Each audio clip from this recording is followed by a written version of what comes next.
Welcome to the Clutch Burners podcast, your home for stick shift drag racing, stick shift tech, stick shift knowledge. And tonight we have some pretty good looking stick shift folks. I mean, besides me and Rich, of course. Rich, Guido is a guy over there with two orange helmets in the picture and a black Pontiac GTO that runs eights and drives, I don't know, 15,000 miles a year. And over there is Bill Armstrong, the creator of the Bankshift Billy, and also a car that runs just a little bit quicker than mine, just a little bit. It is quicker right now. And with us tonight, we have two fantastic guests. I've been super excited about this. We have Tess, who is Miss Midnight Maverick on YouTube, and then we have. Well, I'm just going to read a quote from this guy's name is Entropy 156, and I don't know if you've read this or not, Tony, but I had to read it. So this is his quote. Watching your, I'm actually not sure which video it was, but anyways, I'll read it. It says, "I just saw the Gray Mare up close today. It is insane how not radical that car is. I mean, seriously, that's a stock block with no filler, and it's doing this. What is, though, is it's optimized to a level most people can't even imagine. It is dialed on a microscopic scale. It is a car honed to a surgical edge being driven by a great driver with balls of titanium." Yeah. I read that and I thought, I don't know how you introduce Tony any other way than that. But I thought that was a pretty cool yeah, that guy should write a book or something, man. That was pretty cool. He has a very good way of expressing his opinion and thought process. He's a good guy. He's really good at words. Yes. He has something to say about everything, and everything he says sounds so perfectly thought out, but he just blurts it out. Yeah. He's actually a friend. We met him at a car show out here a while ago. And we've met him up for dinner and done that. He's got Pinto Pinto with a stick shift in it. Yeah. Woo! We met him at a out here. Well, he can't be all bad. I mean, first of all, it's Ford. That's a win. Second, it's a stick shift. That's a win. I mean, yeah, that's sweet. Yeah. And it's Ford powered. Oh, even better. And the LS really is a small block Ford copy motor, right? You know that? Yeah. Yeah. So it's flattering when all those LSs go fast because of the Ford engineering. Yeah, exactly. You don't want to own to it yet, but it's exactly what happened. That's right. So it's Ford engineering with a few more years of technology. So yeah, 15-degree cylinder helps that motor out a lot. That's why it lasts over 500 horsepower. Yeah, and then they come out with the Godzilla, which is an even more refined version, right? I'm excited to get into one of those. Well, yeah, we'll get into all that as we talk this evening about Godzillas and Coyotes and stick shifts. Oh, I'm excited even more. This is good stuff. All right, so tell us about what you're sitting in front of, the Gray Mare, these videos. I just want to listen. Oh, there it is right there. Don't look at the rear wheels. Yeah. And so tell us, how long have you had that car now? It's been 10 years? Yeah, about 10. I'm old, so I forget the timelines, but about 10 years. My buddy, if you don't know him, his name is Lunchbox. He actually owned the car. He bought it off one of closer to the original owners of the car. And it was light back then. It was always been like a street race car. And he bought it, and then we decided to put a drivetrain I had in it with his chassis, and we started making it better and better. And he then sold the car to me because he buys and sells a lot of stuff, and I just couldn't have that car go away without. I had an attachment to it. This is before the wheelies. This is before the car was really that popular. We were street racing it locally here a lot, and it was doing really well. And then, like I said, he sold it, and I just started going full retard on it and made it to what it is now. And what is local? Where are you guys located? Antelope Valley in California. So we're at Southern California, about nice 2 hours. 2.5 hours north of the Mexico border, so San Diego, 2.5 hours. safe to say you do all your racing in Mexico, street racing, of course. Oh, yeah. Yeah, we're really close to where it actually goes down. So, but Just 3 honks away. yeah, the car actually had a 306 in it in the beginning.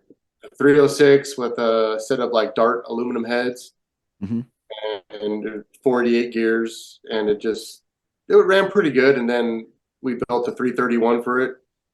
That was like 11 and a half to 1, and that was in it for a long time. And then that's when she came into the picture with me, and then she sabotaged it, and then the block broke. I didn't sabotage it. You let your friend drive it, and it said no. Nobody's gonna drive it besides you, So and it broke. every single pass we're a pretty close group of friends. We've driven each other's cars. We help each other out.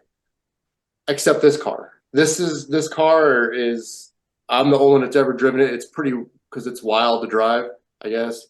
And I've always wanted my friend Brian, who's a stick shift guy too. He has a stick shift car. I said, you got to drive this car. It's just gnarly. And he's like, okay. So I finally got to the point where he was at my house and we did some stuff. And then he takes around the block and he goes to just mash it, and the car just shuts off. And couldn't figure out why, and then towed it back to the house. Fixed some stuff on it to like try and get it to start it up. Had no oil pressure, and the block was cracked. It had oil pressure before it left the house. Never went into RPM at all. Just he flat-footed it. It stalled, and it was broke. It's honest to God, the cam fell out of it. So it's just weird. And then she went to go try and drive it later on with the automatic in it. I know it's sacrilege, but everybody knows it has automatic in it now. And she went to go drive it, and it shut off on her. And she broke it And too. it ran fine for me every time. So she did in fact break it once. Yeah, I didn't break it. I was just there. It has my motor in it right now, and it won't even let me drive it. Yeah. It's weird. It is honest to truth. Like we're at the track. I break the stock short block record in it, and then I'm like, here's go drive it now. You're lighter than me. It should go. And it like blubbered. It didn't do, and then it shut off. We had to tow it back, and was in a trailer a couple of days, and we're out doing something. I'm like, I'm gonna go check on it. I go in a trailer, starts right up, and it idles fine for me. And so it's an automatic. What do you have, a turbo 400 in it now? No, it's you might want to explain this. So this because it's your stuff. It just has a stock short block motor in it, the one we broke the record with, and it has a C4, so it's not anything special. It's just very basic. It's what I built for my car 10 years ago and kind of fixed up along the way. And we were trying to break the record with my car, but my car is like 500 pounds heavier than this car. So I figured we'd make it easier on ourselves and just throw it in there. Yeah. It's basic. But I will have to say that I had a C4 in my car for a long time before I put a stick shift in it. And I do like the C4. It's a nice, for an automatic. I mean, come on. Yeah, but it's a nice little transmission. It works good in this combo because it doesn't make that much power, and 3 gears getting down the track keeps the motor in RPM. It helps it live because this motor has, what would it make, 24 pounds of boost? So it's a stock short block stock crank rods, pistons, lifter, stock dampener, no filler, no girdle, and it's just got a trick flow stage 1 cam with a trick flow 170 head, a Pro Charger. So you broke up a little bit there. Pro Charger, and you said it was 540. Yeah. Wow. Yeah, that's pretty good. That's funny. This car was a street race car, almost 10 years. And we never took it to the track. I always said I'm never taking it to the track. But after the stick shifting and street racing it that way, and we kind of didn't really street race it for a while. But I broke the trans. After that picture that you see with her in the car, it hard. It was hard to get it in the first gear. It was talk about the trans. It was a TKO 600 faceplated, second, third, and fourth, and fifth gear removed. Yep. But first was synchronized, and it was hard just to get it in the first. Like it started getting harder and harder. So I'm like, I'll just pull it out. So I pulled it out, and third gear was broke. Not first. First was fine, and all the dog teeth were broke. There was like 7 of them, and 4 of them were gone. There was only 3 left that were engaging the actual gear. And I'm like, oh, I'll just fix it. And then everybody, well, and my friends, you need to put an automatic in that car. We need to be more serious. And I'm like, I don't really want to put an auto, like, and so I kind of like focused my attention with her car, like the Maverick, and we started messing with that. So the car just sat for a couple years with the trans out of it and the motor just sitting in it as like an engine stand. And it just sat for a few years. And just, we have so many cars. And I was, like I said, I was focused with her, and street racing changed. Cars got a lot faster. So having an NA stick shift car really wasn't, there wasn't a fitting for it. And I didn't want it to lose its reputation because it won so many races and it had this iconic, you know, wheelies and this and that. I didn't want to like put an automatic in it and go street race again with the same combo. It wasn't appealing to me. I didn't want to ruin the car that way. And then I was like, well, we could break this. It was actually her idea. She's like, let's put my motor in that car and let's go try and do something with it. It'll have an automatic, but at least if it does something, there's a goal. And it within 3 passes, I believe, three passes at the same outing, it broke the record. So the record was, what was it? when this motor and trans was in my car, the record was 584. Yeah. And I didn't realize it, but we'd gone 589 in my car, and I looked up what the record was because I figured that was pretty fast. And then I saw that it was 584, and I was like, okay, we're gonna get this. And the next week, Mark Miller broke it, and he went to 564. And I was like, okay, that's not gonna happen with this car. We need something a little lighter, or a lot lighter. And she was already planning on doing a bunch of upgrades to her car, aftermarket block, bigger blower, where it was turning into a more serious car. So then we took the motor that's was in it, took it out, and then did a bunch of work, and it happened. I can't believe it happened. It was about a year ago, almost exactly a year ago. It was last January. Yeah. January 30th. So when you say light, what does that car weigh with you in it? So I weighed it with before we put the blower on it, I weighed it with the motor and trans that's in it, no blower. And without me in it, because we didn't know if she was going to drive it or I was going to drive it at the time. So I just wanted a base of what it weighed. The car is all steel, except for the hood is carbon. The deck lid is steel, factory windows, except for the side windows. And it weighed 1,994 pounds on the scales. Running, driving car. Oh my God. That's Yeah, amazing. it's full of gas, and that was with a nitrous bottle in it, a 5-pound bottle. So sub 2,000 pounds with no driver. Yeah, That is ridiculous. I can get a little bit lighter too. There's things that aren't titanium and some other stuff on it. Oh, you already have since then, because you still had all the plastics in the rear. Yeah, but when there's we a blower. weighed it. Well, The yeah, blow- there's a blower on it now, but The blower added. When I broke the record, it was me driving, and at the time I was like 265. So what I am now. So it's the yeah, same. you're like 260. I'm like 265 now, so 265. now. And the blower weighs like 70 pounds. About 75 pounds of blower and piping and stuff. And we actually had another 45 pounds on the front end to get it to not wheelie. So I'm pretty darn sure, because she's over 100 pounds lighter than me. That was the goal, was for her to drive it. And then and she didn't feel comfortable driving it because it's little, even though it's only going 550s, 540s, it's kind of wild in there. So I just did it. But yeah, it's pretty light. So let's say 2,000 pounds even, and plus 75 and me, so like 23 and some change with me in it, with the blower, and I made that pass. Oh my God. About the same as my GTO. Yeah, about the same. So this car is half the man as your car, basically. Oh, jeez. Yeah. That's crazy. So- I want to back you up a little. I want to pick your brain, like, what I'm doing with my car and what Bill's trying to do with his car as well is, we're doing a whole bunch of clutch management stuff. But what I really respect about what you were doing back in the day is, and I was doing it for a little while, but it's a huge challenge with a heavy car or a light car, is you had to have your tire pressure optimized, your launch RPM optimized. Everything in that thing must have been, you must have had that thing totally figured out in order to get that thing to leave.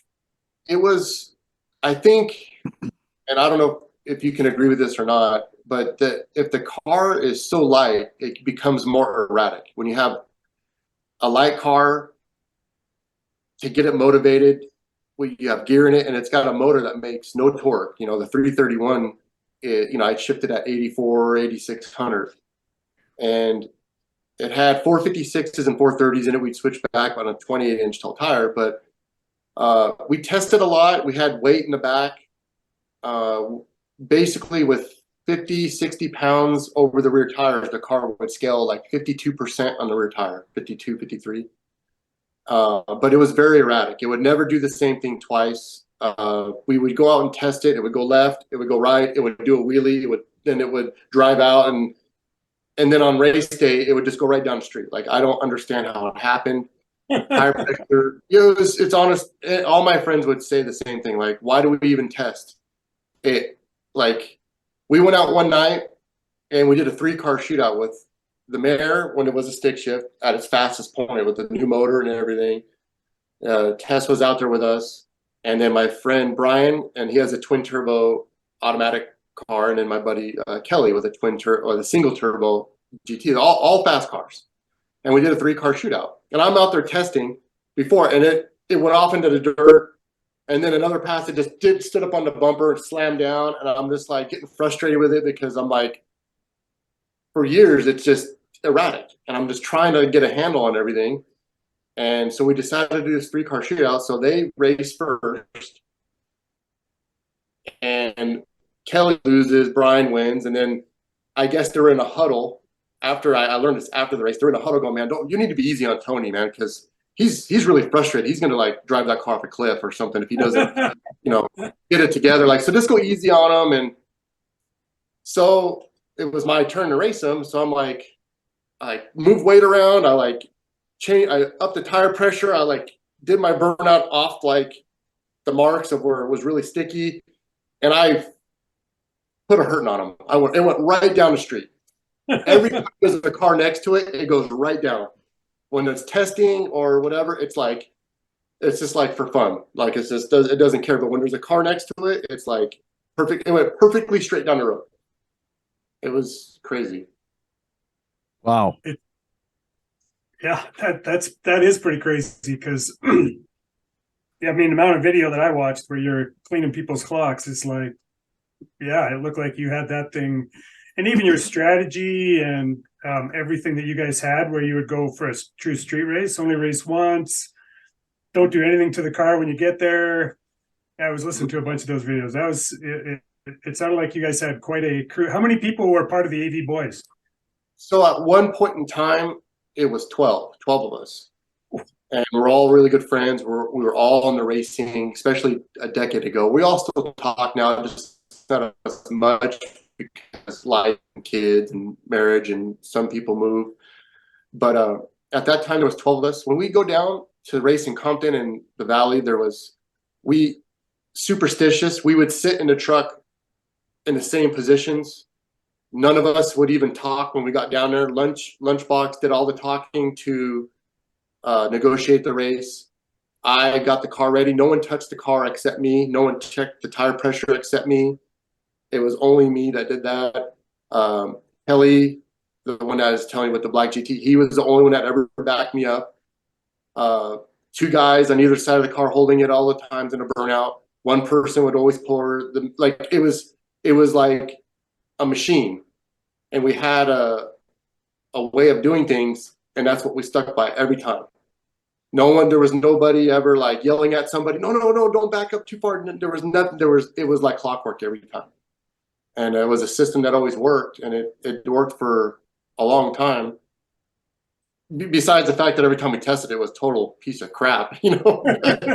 Now, But on race day, it would always show up. And what does AV Boys stand for? I just think like audio visual. Yeah, a lot of, That's what everybody says. so AV Boys came from, we live in the Antelope Valley. So we live in a town, so Lancaster, Palmdale is considered Antelope Valley. Lancaster, Palmdale, Roseman. Yeah. Just the all the little tiny towns that are in our area. They're Antelope Valley as a whole.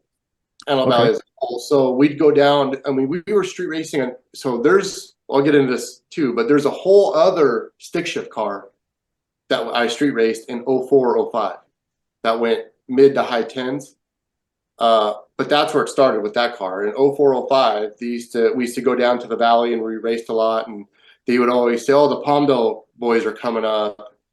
Then it turned into the AV boys are coming up, and you can't pick your own name, so we just ran with it and just stuck with it, and that's how it is. So it's Antelope Valley is our area. Okay. So, Okay.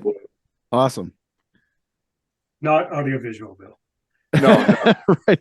So I'm curious, since Rich and I, like, your car is like half the weight of ours.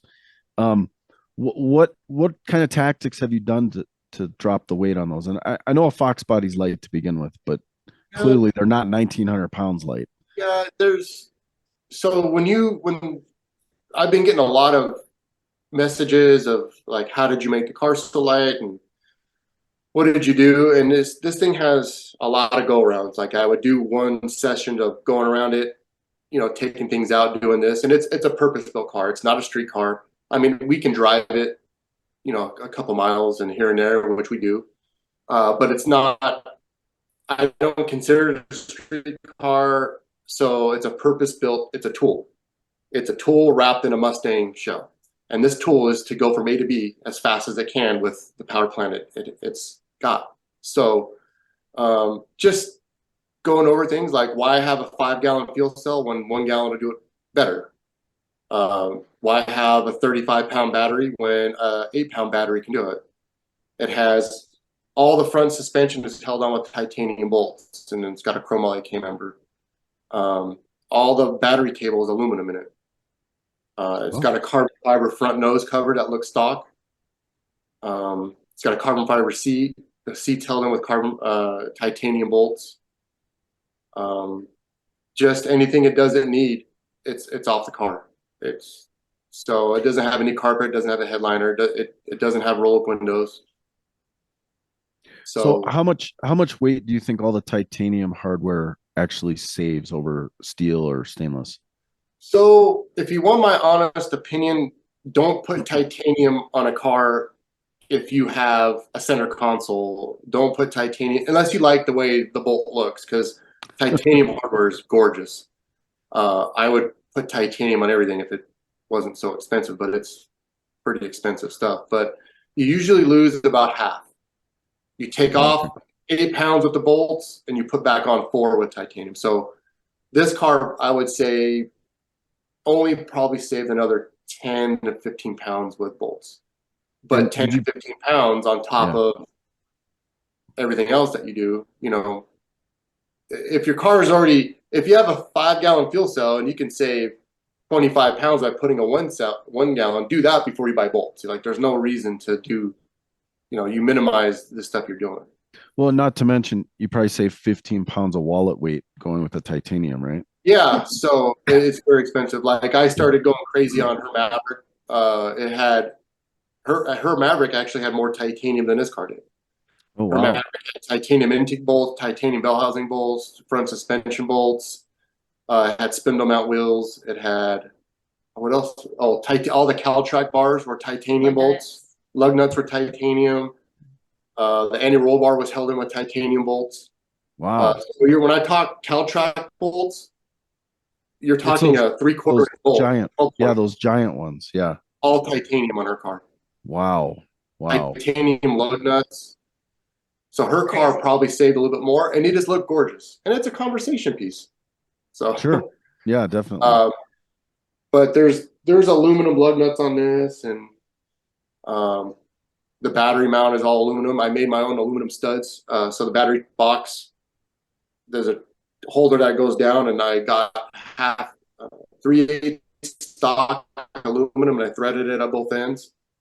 So that's the actual bolt or stud, and then it's got titanium bolts that hold it in.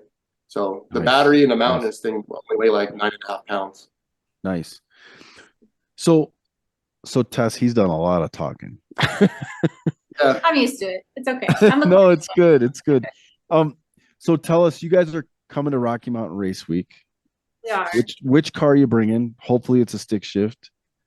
I'm entering the stick shift class in my Maverick, my street car Maverick. Nice. So tell us about that. I'm just kind of now getting into stick shift racing. I've been racing for,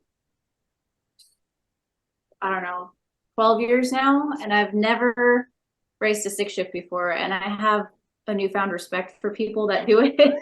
I've been through 3 clutches, a trans, a rear end. I mean, it doesn't seem like a lot now that I'm listing it, but it feels like a lot when we're under the car on jack stands, like monthly. Yeah. Trying to fix it. Why the street class and not the stick class? Oh, she said stick class. Yeah, stick class in my street car. Oh, got it. Okay. Make sure my ears are cleaned out. And tell us about your Maverick, the other one though, first. That was when I met you guys, actually, was at Vegas on that unfortunate day. But how long did you have that car? And I know that it was a no time car, and it was in the 4s, I think. It was a pretty fast car. So I actually had that car since 2012.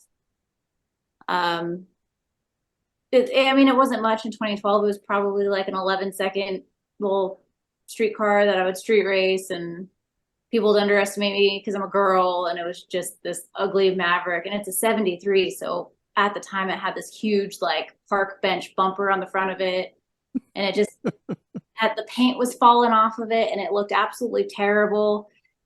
And nobody thought I could go anything faster than 13. So I would race a bunch of the slow guys in town. And that's perfect. I met this guy. Did you beat him when you raced him? No, I refused to race any of them because I knew their reputation. They didn't agree to any race that they would lose. I don't know how they knew absolutely everything about every car that ever existed, but they had everybody's combinations down, and they knew exactly how fast everybody was. And I knew if they agreed to race me, that meant they knew they were faster than me. Oh, okay. It would have to be a catastrophic failure for us to lose a race at that point. And that doesn't happen with you guys. So yeah, it was nice. That thing, and then kind of started shipping every race that I won. I would just put the money back into it. I actually sold my daily that I had at the time to buy a blower for the car, and then I put the blower on and I broke my trans, and then I had no car to drive. I made really bad decisions back then, but no, those sound like excellent decisions. Yeah. Yes. Yeah, that was so talk people about the street racing. So how much, like, what's the most money you guys have won or lost on a street race? I was a poor young lady back then, so the most I did was probably like $1,500. But you've raced for like tens of thousands of dollars. I think it was 13 or 14. At the track, there was a grudge race for 14 that I drove another car, but that wasn't mine. I was the hired guy, but that was 14,000. And then on the street with this car, I think it was 13,000 total. So 6,500 aside. Wow. Not a lot. Back then, that's a lot. I mean, it's still a lot of money, don't get me wrong. But back then, 10 years ago, it was a lot of money. But now it's like people grudge race for 30 and 40,000. But at the time it was, I mean, we were just some local guys racing for a bunch of money. And it's not just like 3 people putting in. There's people that our crew would put in first, what they wanted, and whatever was left, there's always people that wanted to bet on the car because it had a good reputation for winning. So talk about, like, I mean, obviously you guys are way into cars and racing. What's your day job? What do you do? My dad started a floor covering store. So floor covering meaning carpet, vinyl, tile, hardwood, anything to do with floors back in the Yep. 70s. And then that's all I've ever known. I have two brothers that work for him at the time. They don't now, but so he's had this floor covering store forever. And I learned a trade. And then now he's older. He's 86, which we just kind of like, he just comes in the morning and does things. So I was running it and I needed someone more help in the store. So she quit her other job that she had and came to work for us. And it allows self-employed has its good and bad things. You know, the good thing is we can make our own schedule, leave when we want, as long as there's things getting done. That's how we're able to leave and go racing as much as we can, because there's no time. You don't have to put in time off. You know, you just do your thing. You have to schedule it. You have to schedule in advance. Yeah, doing. but we're able to do what we do. I mean, we went to how many events last year when you were doing your thing? We went to 30 events last year. 30 Nice. race events. Wow. And the majority of those were out of the state. That's fantastic. Probably 20 of them were as far as Texas or further. Yeah, we definitely go. That's why we wanted to do the race week thing, because it's like, it's something different. We love grudge racing. We love street racing. We've been to Dutch races, you know, we like that kind of event. But one thing we haven't been a part of is a drag week. And we've been wanting to do it. We've been trying to figure out which one would suit us and what car we would take. And then she's like, we're doing it with my car. And then once we make a decision on something, we're like, okay, let's go towards that. Give us the lowdown on that thing a little bit. It's a Maverick, 73 Maverick. It is a 1969 and a half Maverick. Oh, different one. Okay. Yes. I had known of this car for a while before I bought it. I wanted to buy it, but the person that owned it wanted a little too much for it. But I always wanted a 69 and a half Maverick. I don't know why. The only cool part about it is the keys in the dash. Everything else about it sucks because the trans tunnel is smaller. So you have to like cut so much out of it to fit the TKX that's in it now. And it's just like, there's a lot of painful things that come with a 69 and a half, but it has a key in the dash and it's 69 and a half and it's first year of the Maverick. And the weird things that I wanted. And Rich, isn't your key in the dash? Mine is, yeah. Mine's actually right behind my roll bar. That's true. And mine's in the dash. So welcome to the Dash Key Club. Yeah. So there was a law in 1970 that was passed that said you needed a locking column, so you couldn't have a key in the dash anymore, which is why the 69 and a half, well, there's no such thing as a 69 Maverick, but they call it a 69 and a half because it was built before that law and it still has the key in the dash. Interesting. So that's the only thing that kind of differs it between 70 built Mavericks and 69 built Mavericks. That's pretty cool. Yeah, that's honestly, Tess, that's one thing that I really appreciate about you is you're so hands-on and you're always under the car. And Tony's usually just harassing you, but I love the fact that you work on your car. You're very knowledgeable about. I mean, I didn't know the key in the dash thing. I just thought that was it was cool from 65. But yeah, so that's pretty cool. Yeah, 60s cars are cooler because of the key in the dash. That's it. Truth, yes. And what motor will be in it? So the motor that I bought the car with was a 347 built by the previous owner. I don't know a whole lot about what's in it. We took it apart, looked at things, made sure it was good. We degreed the cam to see if we could fit a bigger cam in it, which we did end up changing. The heads, I think someone said that they might be some old like 190cc China heads, but I can't find any markings on them and I don't recognize anything on them. So it's a mildly built 347 stock block, probably about 10-1, nothing special at all, but I'm stealing the Gray Mare motor and we're building that. And we're probably, it was 14.76 to 1 when it was in the Mare. Oh, perfect pump gas motor. Yeah. Yeah. Perfect pump gas motor. Yeah, we're gonna put it on 87 for the drive, and then Yeah. put it on 91 for the race. Oh, yeah. Boy, that's crazy. But we're going to put some heads on it that have a bigger chamber. So we're going to lower the compression to like 12 and a half to 1. And that's what it's going to have when we do race week. I'm really excited. So the Gray Mare motor, but different heads, possibly different cam, but just the block crank rods and pistons. Short block, yeah. fit in it. So yeah, the short block. Basically. Nice. And it'll be NA, right? Yeah. I mean, you should put a blower on it with 12 and a half to 1 and pump gas. Don't tempt us. Exactly. I've actually done that before, and it was real snappy. It was really fast. On smaller blowers, it works, but when you start putting more boost to it, it doesn't like it so much. Yeah. We've tried a lot of things over the years before fuel injection technology was good or fuel injectors were bigger, but that's a whole other story. But So this one will be carbureted though? It'll be carbureted. It'll still have the same TKX as long as I keep it together by that time. Nice. They're And pretty that's a stock TKX. Sorry. Yeah, just regular out of the box TKX. Nice. Threw it in there. Yeah. It sounds like Tony has done the same as Bill. I think I got 5 broken cases underneath my deck of TKO 600s. So yeah, broke a lot of, but I think the TKXs I think they're substantially stronger and shift at a much higher RPM. So I don't think you'll have any problems with that combo. What clutch are you going to run? The same clutch is in it. So it's an ACT organic single disc. It now has a 3,200 pound pressure plate. I started off with 2,400 pound. Ooh. It did not last very long. We went to 28 and now 32. So Are you guys managing that clutch in any way for the launch? High RPM. nope.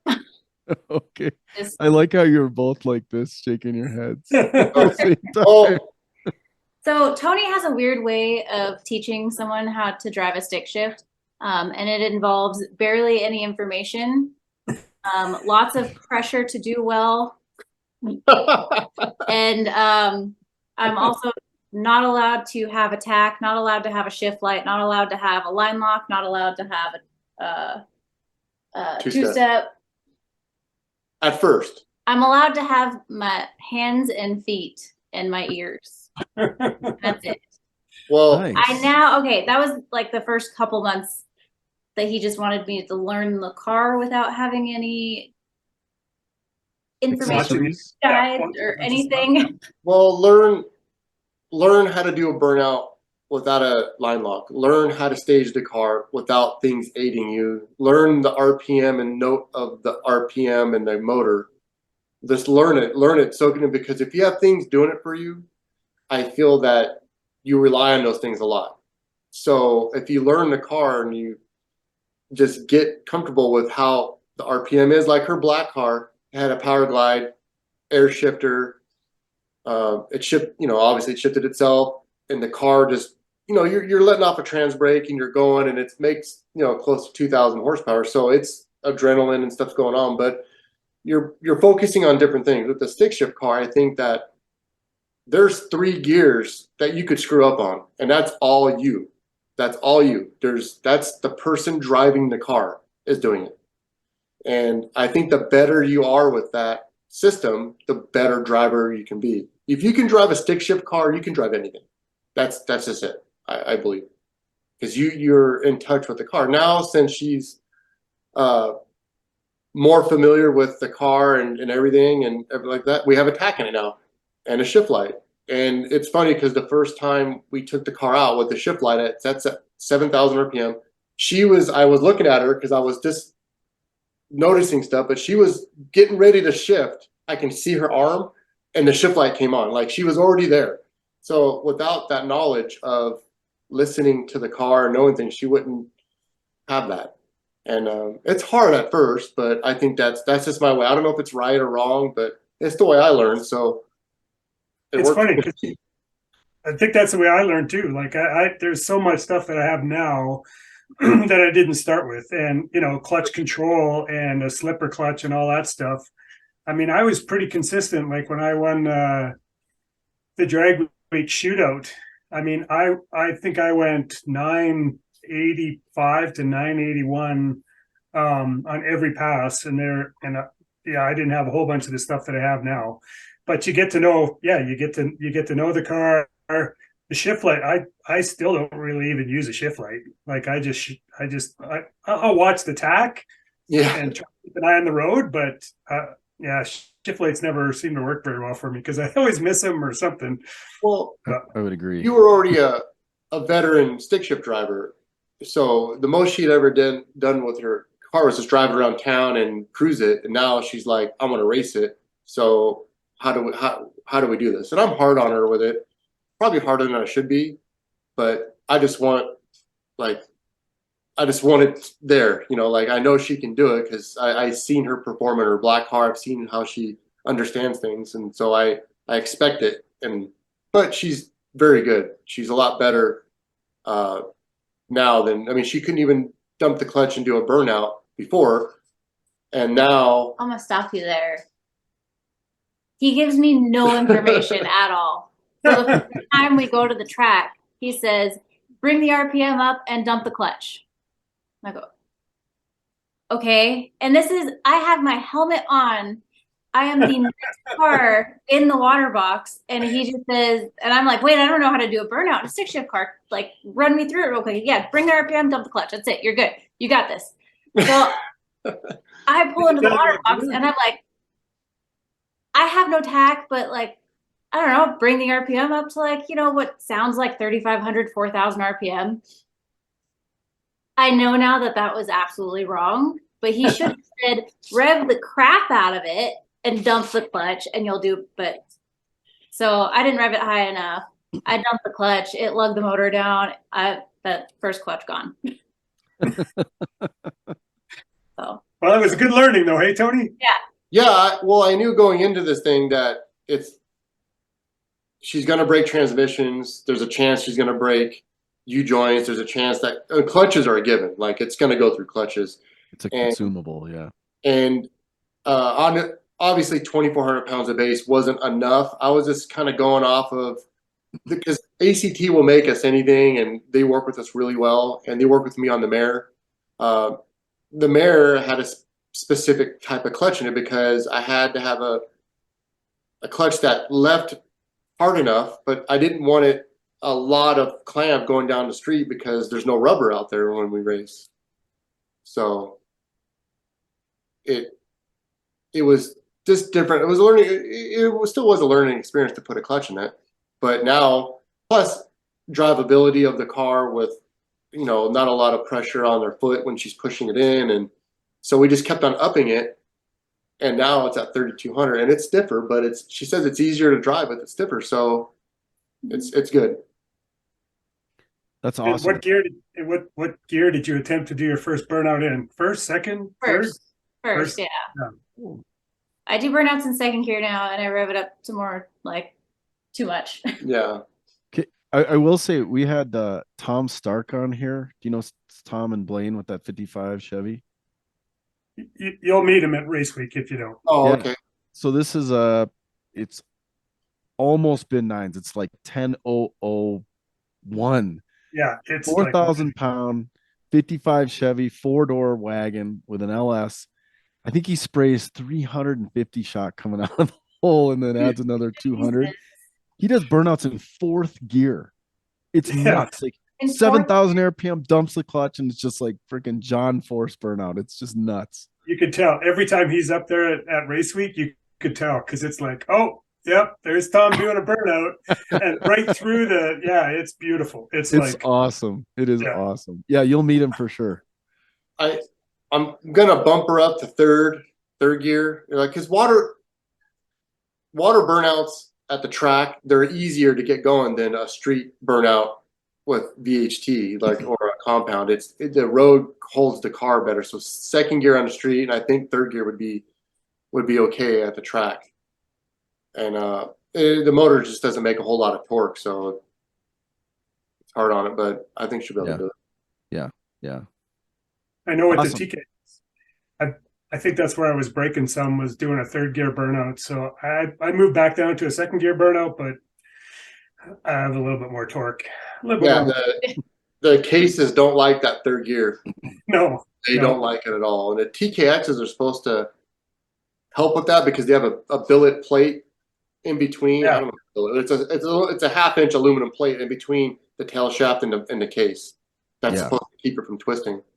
Yeah, it's it's a nice piece. It is what Tom Stark runs. He's got one of the first face-plated TKXs. And that, he's been running that thing, and it's like, I think it's 4,000 or 4,100 pounds. Like it might be a little heavier than my car, and he beats the heck out of that thing, and it survives. So you guys should be okay. Yeah, I think I'm not as rowdy with it as this guy is. So yeah, she's pretty gentle on it. But and what's the rear gear? We just put 430s in it. It had 410s in it. But it was bogging a little off the line, so I put 430s, and it seems to help a lot. Last time we took it out was terrible, but that's not the car's fault. It's my fault. Yeah, and then I think fifth gear, if I'm not mistaken, is a 0.68 like it was in the T56, depending which version you get. Is that right? Yeah, there was, I think, 4 options. There's a 280, the 287 first is a different, there's a couple different options. Then you can get a 327 first that has a different fifth gear, and I wanted a 287 because the 287 was in my TKO 600 when I had it in the Mare, and I thought that was a good first gear ratio. So went with that. So I think you're right. I think it's a 0.68 somewhere in there. Yeah, I think that's right. I think it'll be fun for drag week. Yeah, it'll be perfect. Yeah, you'll like that. Do you you don't have a TPS hooked up, or you haven't rigged up a TPS on the car? Not TPS. We have a.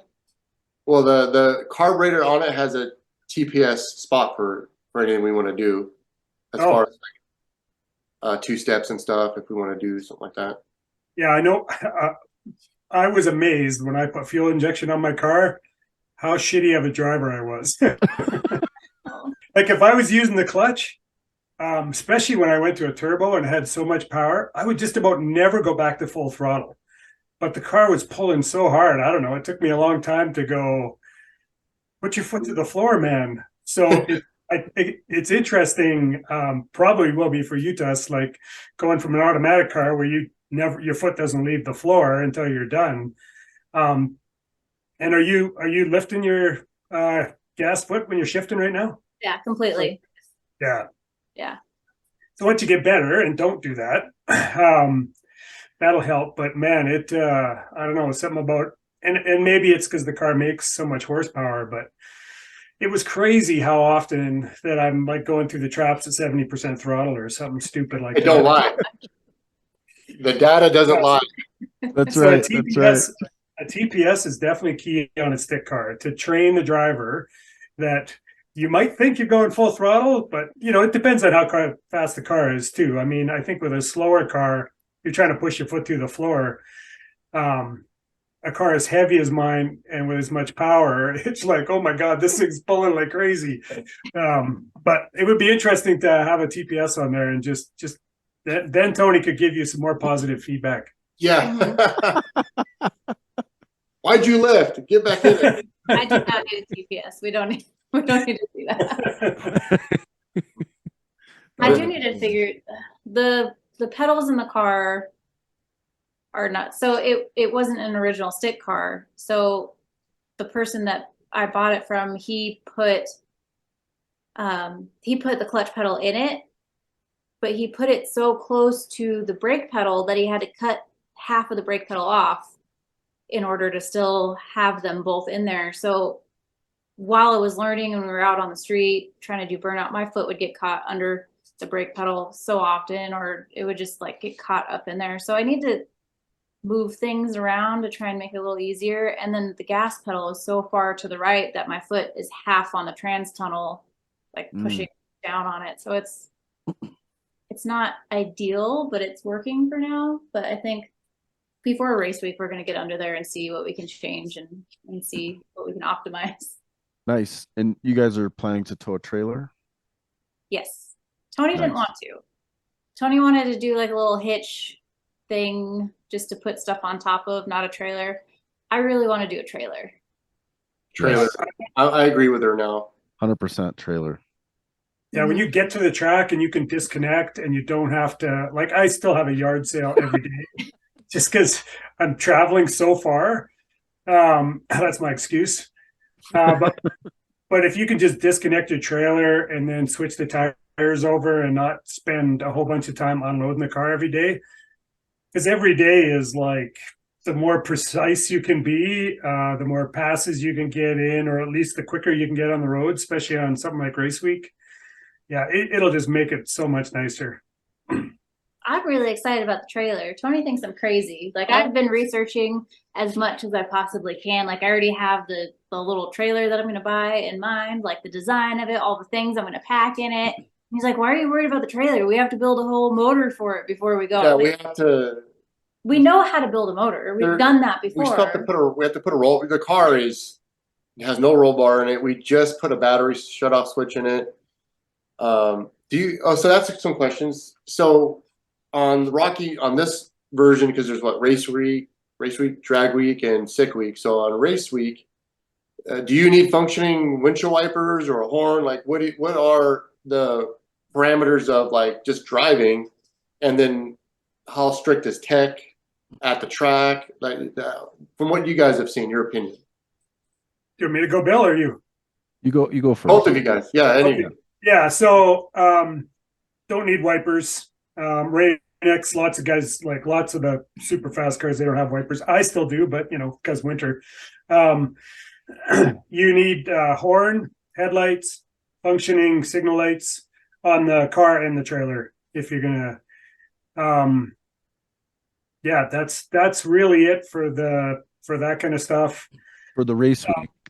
For race week, I don't think anyone says you need wipers. What about trailer brakes? No, So- if the trailer is So good. if you have vented rotors on the car, you don't need trailer brakes. So if you're running like a Willwood, a rotor that's got the vents in the middle, it's like two discs together with the vents in the middle. Yeah, You're I've got fine. Willwood. The Yep. car was for road course type stuff, so it's all You're easy fine. there. We have heavy You're brakes on it. Oh my god. And honestly, the stick shift will make a huge difference because you can just downshift and let the motor help you on the big long hills. But if you have vented rotors, you don't need trailer brakes. Okay, good. We do it anyway. Just do it. No, that's fine. Yeah, do that last. Yeah, if you're gonna. Yeah. We'll see that for last. The need to do shit list. Yeah. And then if we're done early, we can attack this list. So tell us about the trailer that you have your eyes on. So there's like just the frame. I think it's on Amazon. They have like an aluminum frame that comes with a piece of paper so you can register it, and I'm just going to build from there. So it's going to be all aluminum. I've just been watching videos of everybody and how they pack their stuff and what they put in it, and just like the accessibility of the things that you need right away. And so a couple of things. I've had a couple of different trailers, and my 2 cents is if you can run a torsion axle over a leaf spring axle, do it, because it tows so much better and it doesn't bounce everything around as much because the trailer is much smoother. And with a torsion axle, you can actually get them where it's 45 degrees up, which lowers the trailer. So you want that trailer as low as possible, just so for wind resistance, and also just so you can see out of the back of your car. And then the biggest wheel, if you can put 15-inch wheels on it, do it. 14s are better, but these Harbor Freight ones that run like the golf cart tires or those little tiny tires, bring a few extras if you do those, because you're going to burn up the hubs. I've been keeping an eye on everything, Facebook Marketplace and OfferUp and everything, trying to see, like, I'm looking at old boat trailers and jet ski trailers, anything that's aluminum that might have better wheels or axles or anything on it. Yeah, for sure. The one on Amazon is obviously bare minimum. It has the little 12-inch wheels on it, and obviously I would end up changing that. So if I get the one on Amazon, the only reason I'm getting it is for a title. Yeah. Got it. Probably going to replace everything on it. Yeah, and one of the things to consider, because I built a race week specific trailer, and because my car is a Ford, I have a Ford lug pattern on the trailer. So if I had to, like I carry a spare tire for the trailer, and it's like the tires are crazy overrated for the trailer, just so I don't need a spare, but I bring one. But if something was to happen, I could put one of my front tires on the trailer or vice versa. The back would never fit because I have the big lugs, but I could put a trailer tire on my car if I had to, or vice versa. So just those little things to get you out of a jam if you need to be in one. Yeah. And a lot of the drag and drive guy know which all those signs that are on the highway signs. They pretty much know all those bolt patterns and tire sizes too, because some of them may have disappeared. That's funny. Yeah. And like I carry as my extra parts box, I have an extra hub assembly for the trailer, just because if you burn one up, you've got it. You just slap one on and go. So I'll take give me everything that you guys think I should put on this trailer. I have a whiteboard right here that I'm writing all the stuff down on. And Tony's like, "What are you doing? We don't need to write a list down yet. We're not there yet." We could start, but we're leaving on Tuesday to go pick up a car to go race in Texas that I'm racing. And then a week later, we're going to pick up our 5-speed car that's in Ohio, and going down to Texas and racing that. So there's 2 races within 2 weeks of each other. And I'm trying to focus on everything for that to get that out of the way. And then race weeks, it's going to come fast because it's in September. I get it. But I want to focus because there's a lot of stuff we have to do in the next 2 weeks on those cars. Oh, so you guys are signed up for race week 2.0. Yeah. Yes. Okay. Got it. Nice. Yeah. Not, there's another one in June, right? The first one. Yeah. 1.0. Yeah. I think you honestly picked one of the best ones to go to. There is 2 all-day drive days, so it's actually 7 days. It's not 5, which is fantastic because there's actually some time to socialize if you're not fixing your car, and the drives are beautiful. You'll definitely want to bring Tony's laptop, the one that has all the little jets in it. You would want to be bringing that because, when you go up and over the pass, I don't know, Bill's house, the barometric pressure up there is what is it, 88 kPa or less than that, Bill? Oh, no, 70s. Yeah. My house is at 8,000 feet and we drive right past it. Oh my goodness. Yeah. So be prepared to do a little jetting on that carburetor when you're going over the pass. We were thinking about doing 2 different carburetors, one for the drive, one for racing. Oh, that's a good idea. But we got this new nifty thing since we don't have fuel injection. I do. They're right here. I do. Is it the Dial-A-Jet power plates? FST. It's funny, I have them right here. Kenneth FST. We became friends, and there's an FST carburetor on this, and he gave us these metering blocks. And if you want to change jets, you just pull it out, change the jet. And you don't have to pull the metering block out or the bowl. That is fantastic. Don't have to drain fuel bowls or anything. No. So if we wanted to jet it up on the side of the road, we can even have different tubes just sitting there and just take this tube out, put the other one in. That's pretty slick. And do that.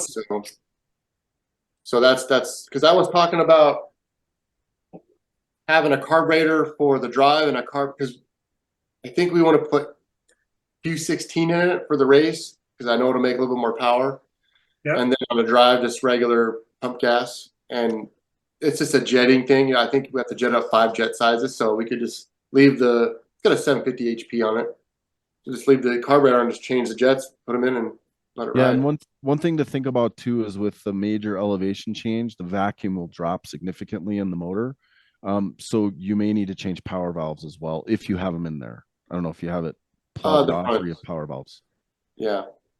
So just consider that too, because you might have a power valve that just doesn't even close. It's just open and dumping fuel because the vacuum is less. Yeah.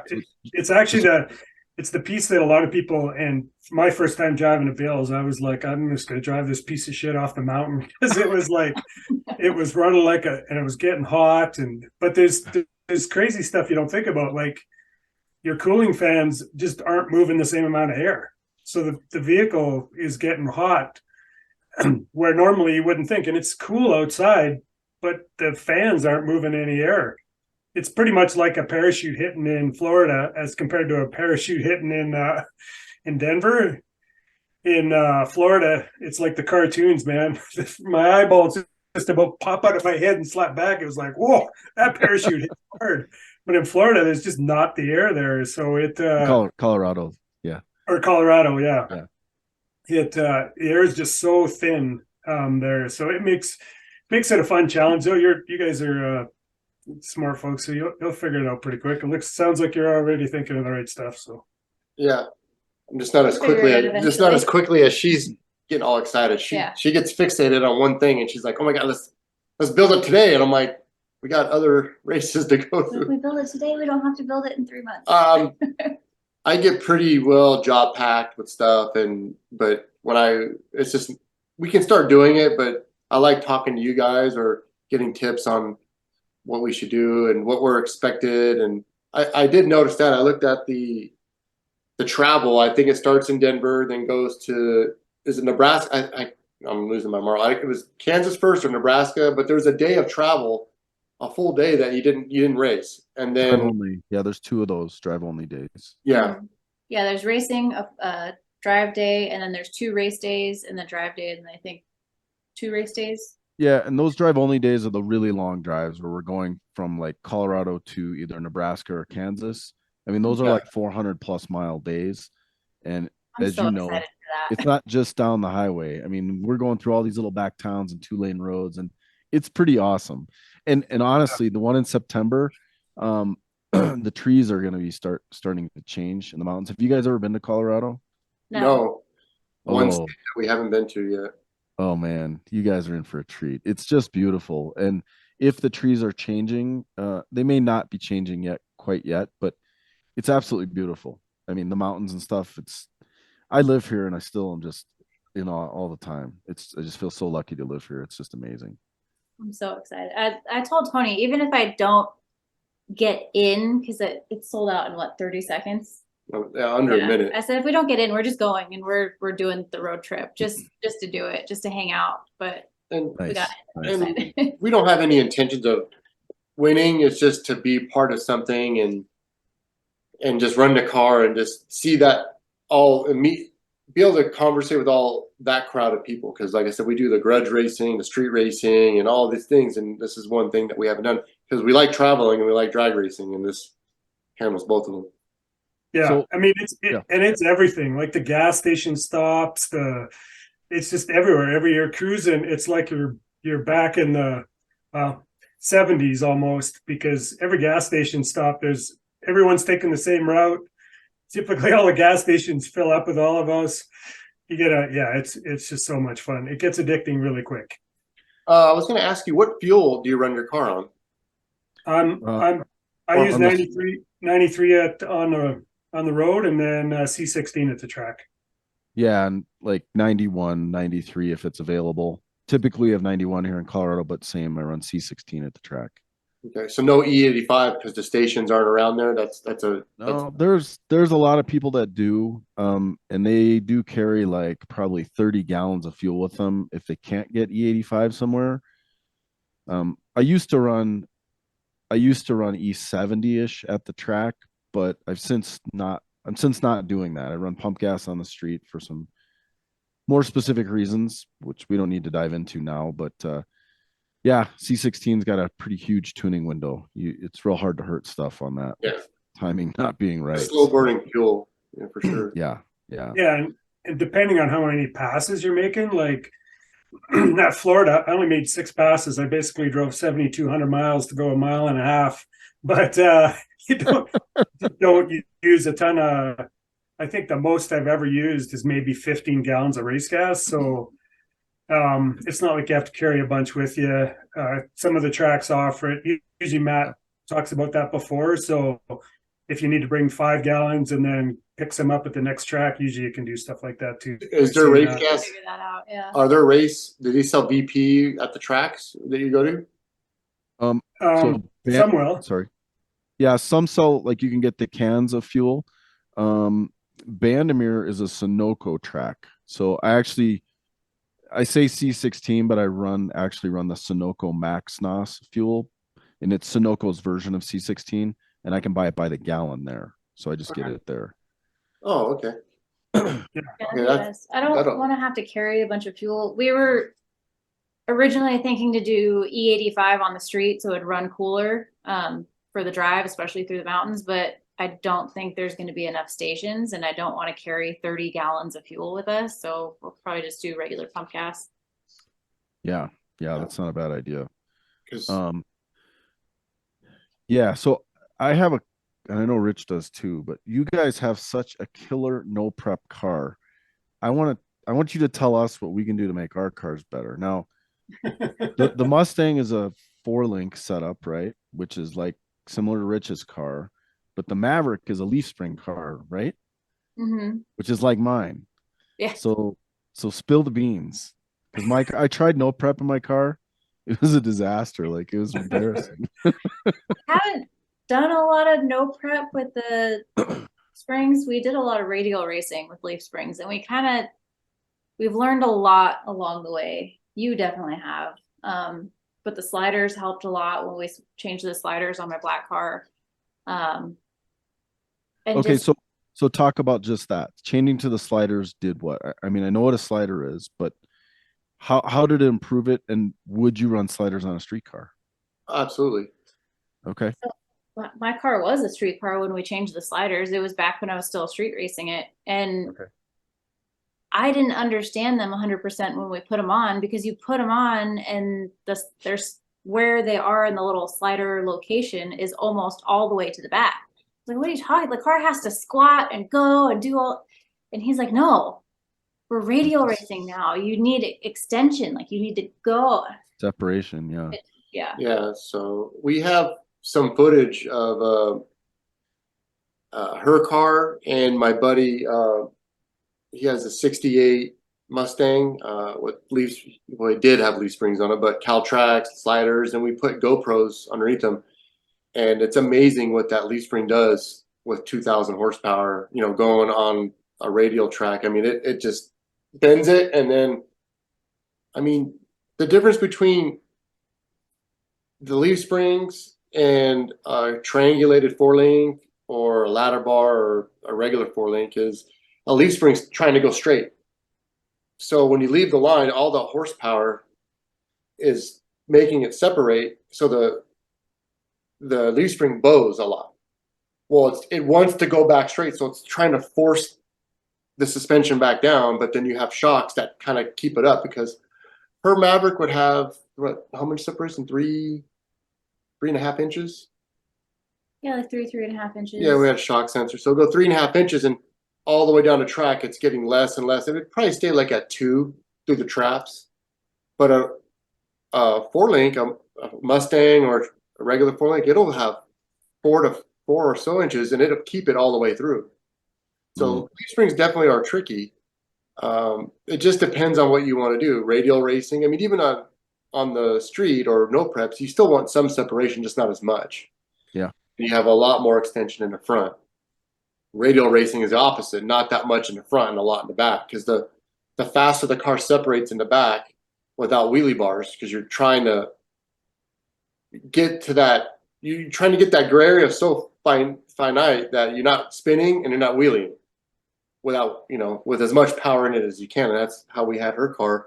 So it would extend 3.5 inches off the hit, go full extension by, I think, 0.8 to a second, and then the front end would barely come up through the whole pass. Oh, so by the 60 foot, you're seeing full extension.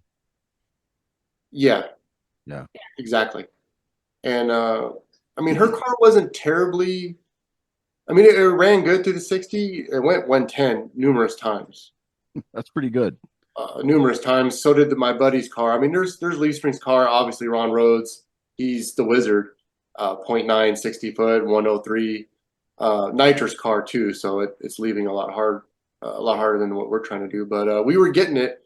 It's funny, the pass that we were trying to go 1.0s. That was like to go 1.0s in her car. Like we're just doing whatever it took to go 1.0s. And the one pass it was gonna do it, she broke the ring and pinion on her car and broke the blower hub on the blower. But it broke it at 0.8 into the run, and it was faster to the 0.8 than it was the 110. So like ricer math, Yeah. it would have gone like a 108. Oh, wow. And unfortunately, she crashed at the next pass. So we never. And we didn't even get a time slip on the pass that I crashed, so I don't even know if it did it then. But its weight distribution too. Like this car for street racing, like I said, it was 53% on the rear, with not a lot of weight in it. So that helps a lot. Front extension. They have those extra long travel shocks now that'll give it. You know, the car's going down the track and it looks all dumb because it's. I've seen that. it's like a free runner. Yeah, like they put a Baja suspension on the front. Yeah, and all kinds of stuff. I don't think this car's so light, so weight affects it so much that it does. I don't think with the. I mean, when we were street racing, it had just Lakewood 9010s on it, and that has I think 5.5 inches of travel, and that's all it needed. Yeah, and I'm limited on the front end travel because I have a Mustang 2 front end in mine. And so there's not a lot. Like it'll never be a good no prep car. Like if I had put struts in it, that probably would have helped a ton. And I've typically always run a drag, like a bias ply, like you could see in the picture here. It's all wrinkled up there. It's smashed tire right there. Yeah, it's not as bad as it used to be. I got some good shocks on it and helped control that, but I'm planning to switch to a radial. So I'm just kind of curious what the shock settings will. From talking to Rich, it sounds like I need to stiffen things up a little bit. Yeah, it's we learned a lot with shocks. We had a whole summer with my black car where we just couldn't figure it out. It would either wheelie or it would go 10 feet and knock the tire off. And we were at a track in Texas and both of us were just so frustrated. We were looking at videos in slow motion and seeing the tire start to go and then just lose itself. I only had single bead locks on the car, so we put double bead locks on it thinking that would like stiffen it up and help it. It didn't do anything. We noticed that the rear end was starting to like pull in on itself, so we put more bracing on the rear end and that didn't do anything. We finally unhooked everything in the rear end and Tony got under there and just started bench pressing the back of the car and like thinking about which way it goes. And he was like, oh, we're going to loosen the suspension all the way up and send you down. We're going to take some power out of it. And I went up, made a hit. It was the fastest hit we made all weekend. And then we just kind of went from there. So what was actually happening is the extension on the shocks was too tight. So it would leave and it would try to separate, but the shocks would pull it back down and it would knock the tire off. And we kept trying to go tighter and it wouldn't work. We'd go a little looser and it wouldn't do anything because we were just so far tight that it didn't give it any room to separate or do anything. So isn't it funny how, and Rich, I know you could chime in here too. Isn't it funny when every time we turn it down, it goes faster? Yeah. Yeah, my fastest pass at Sick Week was after I heard Chad, who just went 7:57 the day before. He broke and I was the next fastest and I turned my car down and then it went 875 at 162. Which was a personal best. Yeah, personal best. And then it was like, yeah, I better not turn it up for the rest of the week now, I guess, and we'll just leave it there. But and anti-squat, do you measure that typically on the car? And I honestly have never measured it on this car or her car. We kind of had an idea of like putting the sliders in at this angle and doing this because she wanted the car to sit lower, but changing, adding more rim block changes the angle of the the cow tracks, and then we also have the lower brackets that, so her cow track bars are really far down, just got a lot of angle in them. And then we just control it with the shocks, because she has 4-corner Mensers on that car when we were racing it. And they're just they're amazing. Good. Yeah, I'm only about halfway, like when I'm set up for race. Like I think they have about 22 clicks. Is that right? In the rear, the fronts. Oh, I can't. It's been so long on your car. Somewhere in there. I think it's like 22 clicks. I'm only like 10, maybe. Like I'm only about halfway of what the shock can do. I think hers on the rears right now. Correct. Yeah, on the rears. Yeah, we had hers, her fronts and rears. She would talk to Mark and tell him like this is what it's doing, and then we'd send them out and get them revalved. And hers have been sent in quite a few times, so there could be different valving from your weight of your car and power to her weight in her car. Yeah, but when it was, you're saying 15 from full tight or 15 from full loose? No, I'm saying just the total number of clicks in the shock, I think, is like 22, and I'm only like 10. So I'm only like halfway in. I have a lot of room either side if I need to go tighter or looser from where I'm at right now. Okay, so you're midway through. Yeah, all his settings are from full tight. So like you go full tight, and then like hers, when it wouldn't extend, I think was at like 8 or so. And then we just loosened it up. We just made a big swing. We loosened it to like 16. Yeah. From tight. And we just made a big swing, and it went down. And like it was good to see how happy she was. Like when you're fighting it for as much.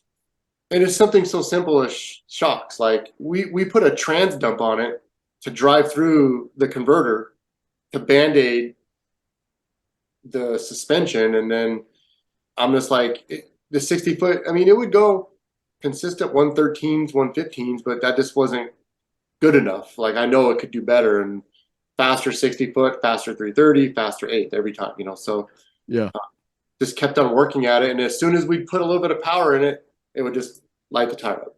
And then I'm glad we fixed it, and I learned a lot more about leaf springs and how things work, and based off of her car, my friends, that went pretty fast. So let me ask you this again. So going from a shackle to a slider made a pretty significant difference in the way the car responded. It definitely helped give it more of an opportunity to extend in the rear. But again, it was still like a street car at the time. It still had the stock 302 in it. It wasn't that fast. We hadn't put a lot of power to it. I don't really have like a side-by-side comparison of it at 2,000 horsepower shackles to sliders. So. Yeah. I mean, I can say this, with the stock motor in it, with a C4 for a street car, it was 60 footing 124. Wow. With a motor that only makes 400 horsepower. So yeah, 500. We tend to do a lot at one time too. So when we changed the sliders, it was a whole rear end. So we went from an 8-inch to an 8.8. We went from like stock shocks to Mensers. We did a lot all at one time, and I went so from the 8-inch stock shocks, regular shackle. It still had cow tracks, but it just had on a shackle. So changing from all that to all the other, the 8.8 and the Mensers and sliders and all that, it went from a 149 60-foot was my best, and it went to a 124. So all of that helped tremendously. Yeah. And a big key ingredient, I mean, was the anti-roll bar too. Oh yeah, we put anti-roll bar on it at the same time too. So I'm not sure if your car has one or. No, it doesn't. Go ahead, Rich. No, I was gonna say mine does. It made a huge difference. My car used to be almost like, the typical GM A-body twist and all that. But as soon as I put a good anti-roll bar on, it's straight as can be. So that's a question. So how do you know? Like my car doesn't do that lift. Like even when I used to have I had an NA motor in this thing, and it would pull both the tires off the same. Like it wasn't twisting up a bunch. The cage really stiffened it up. But how's a guy know if you need an anti-roll bar if it's not twisting up like that? Well, there's a couple things that I guess we could. Well, my car wouldn't leave crooked or anything, but if you look, we put a GoPro on the rear quarter panel looking forward, and you could see the tire, it would come up and kind of go to the right, just like a tire width over. So it was just kind of moving it a little crooked. And they say you can adjust it with the Caltrax by stiffening and doing stuff like that. But it just wouldn't work. And I try it neutral. I try one stiffer because I'm trying to move it around. And I said, that's it. I'm done. I'm done with this. I took everything out and I put an anti-roll bar in. And then we did shocks straight up instead of at angles. Oh, yeah. So a Maverick, the shocks come factory, one in front of the rear end and one behind, and they're both at different angles. And so we did all that and it helped. I mean, basically I seen like, they say you don't need a anti-roll bar with leaf springs because the leaf spring is so far out that it can't do body roll. Like a GM, the upper control arms are right off the rear end. So it's in narrow so that it can roll around. So you put an anti-roll bar on it and it fixes all that. But so when I told, because Caltrax is 5 miles from us. And I go stop in there every now and then because we're always doing something. And I told him I was going to put an anti-roll bar. And he's like, why? You don't need that. It should just be fine. And I'm like, well, I'm going to do it because Ron Rhodes has an anti-roll bar for a reason. These other fast cars have anti-roll bar for some reason. So I put one on, just a tunability thing. If the car's driving a certain way, and it just started 60 foot and better from that. I can't, like she said, I can't pinpoint it from if it was that or a couple of other things that we changed, but we just always were trying to go faster, so we put things on the car that the faster cars have. I guess I could say. Okay. Just the more you can steer the power of your car to just go straight down the track instead of wherever it wants to go, the faster you're going to go. Well, I know your car is really heavy, but it makes a shit ton of power. What is it usually 60 foot when you guys are going? So, okay, so at the end of last year, which is when this picture was taken, I had not got the boost builder working. Like I had just never messed with it. So I was left with like 1.5 pounds of boost. Oh, geez. So here it's leaving with like 7 pounds of boost. And literally the next frame of that picture is it completely blowing the tires off. Oh, no. So that's a really cool shot of it wrinkling it up, but the pass was trash. But part of that is too, is I didn't have my clutch management with the digital clutch controller. I didn't have it really dialed in. And I didn't anticipate the changes I was going to have to make with the clutch controller with going from 1.5 pounds to 7 pounds of boost. I mean, it was probably launching with another, I don't know, what do you think, Rich? A couple 100 horsepower at least, more. Yeah. So, you know, over the winter, I've mentally been working on what those changes look like. And it should make a significant difference. I'll be launching with a lot more power and have the clutch management figured out. But I am curious because I have some radials and I'm planning to try them this year, but I know that the chassis setup is going to change. At least shock adjustment's going to change somewhat with the radial. Yeah, absolutely. And I'm a little scared. I'll be honest with you. It made a huge difference on Rich's car, but I just, you know, it's a big change. So I just want to sneak up into it. Yeah, and mine. And so I think I would never go to radials unless I had my clutch sorted out. So I would say until Bill gets his clutch controller set up so that it slips enough that he's not like killing the tire.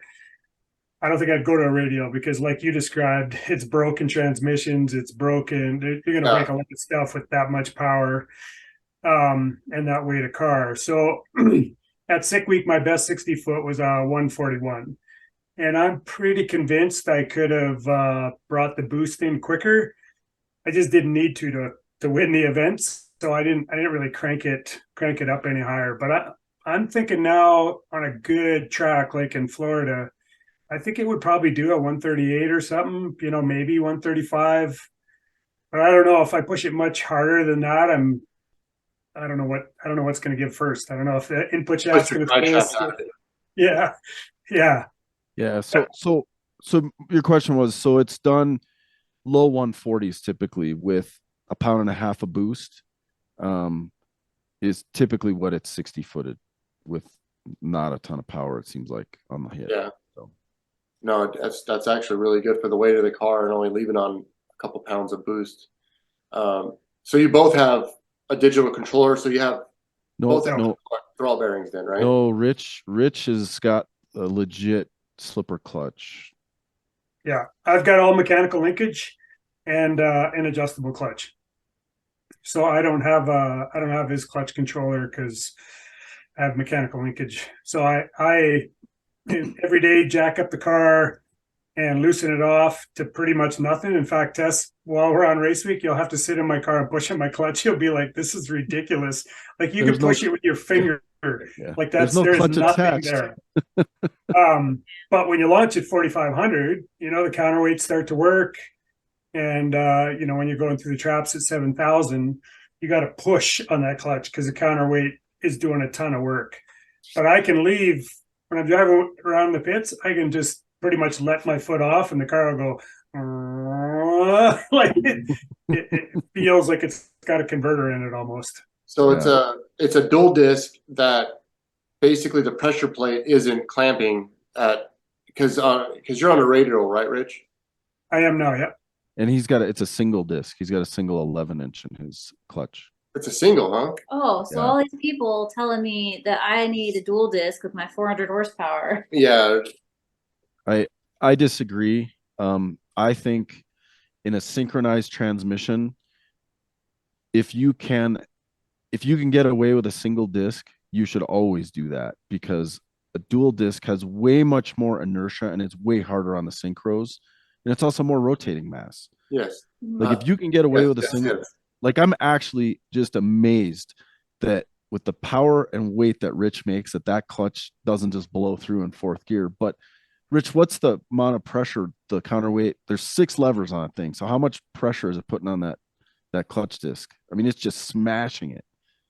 Yeah, I'd have to look at but there's like 7,000 pounds of clamping force. Yeah, that's a pretty heavy diaphragm. That's a pretty heavy pressure.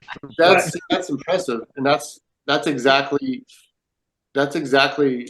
what I think that's designed to do. Because if you left with 4,000, 3,000 pounds of pressure, it would either break something in a drivetrain or blow 100%. The tires off. 100%. I'm gonna dive into something here. I get a lot of people saying, "What tire should I run on my car, slick or radial?" And with a stick shift question, and I said, "Put a slick on it because the slick,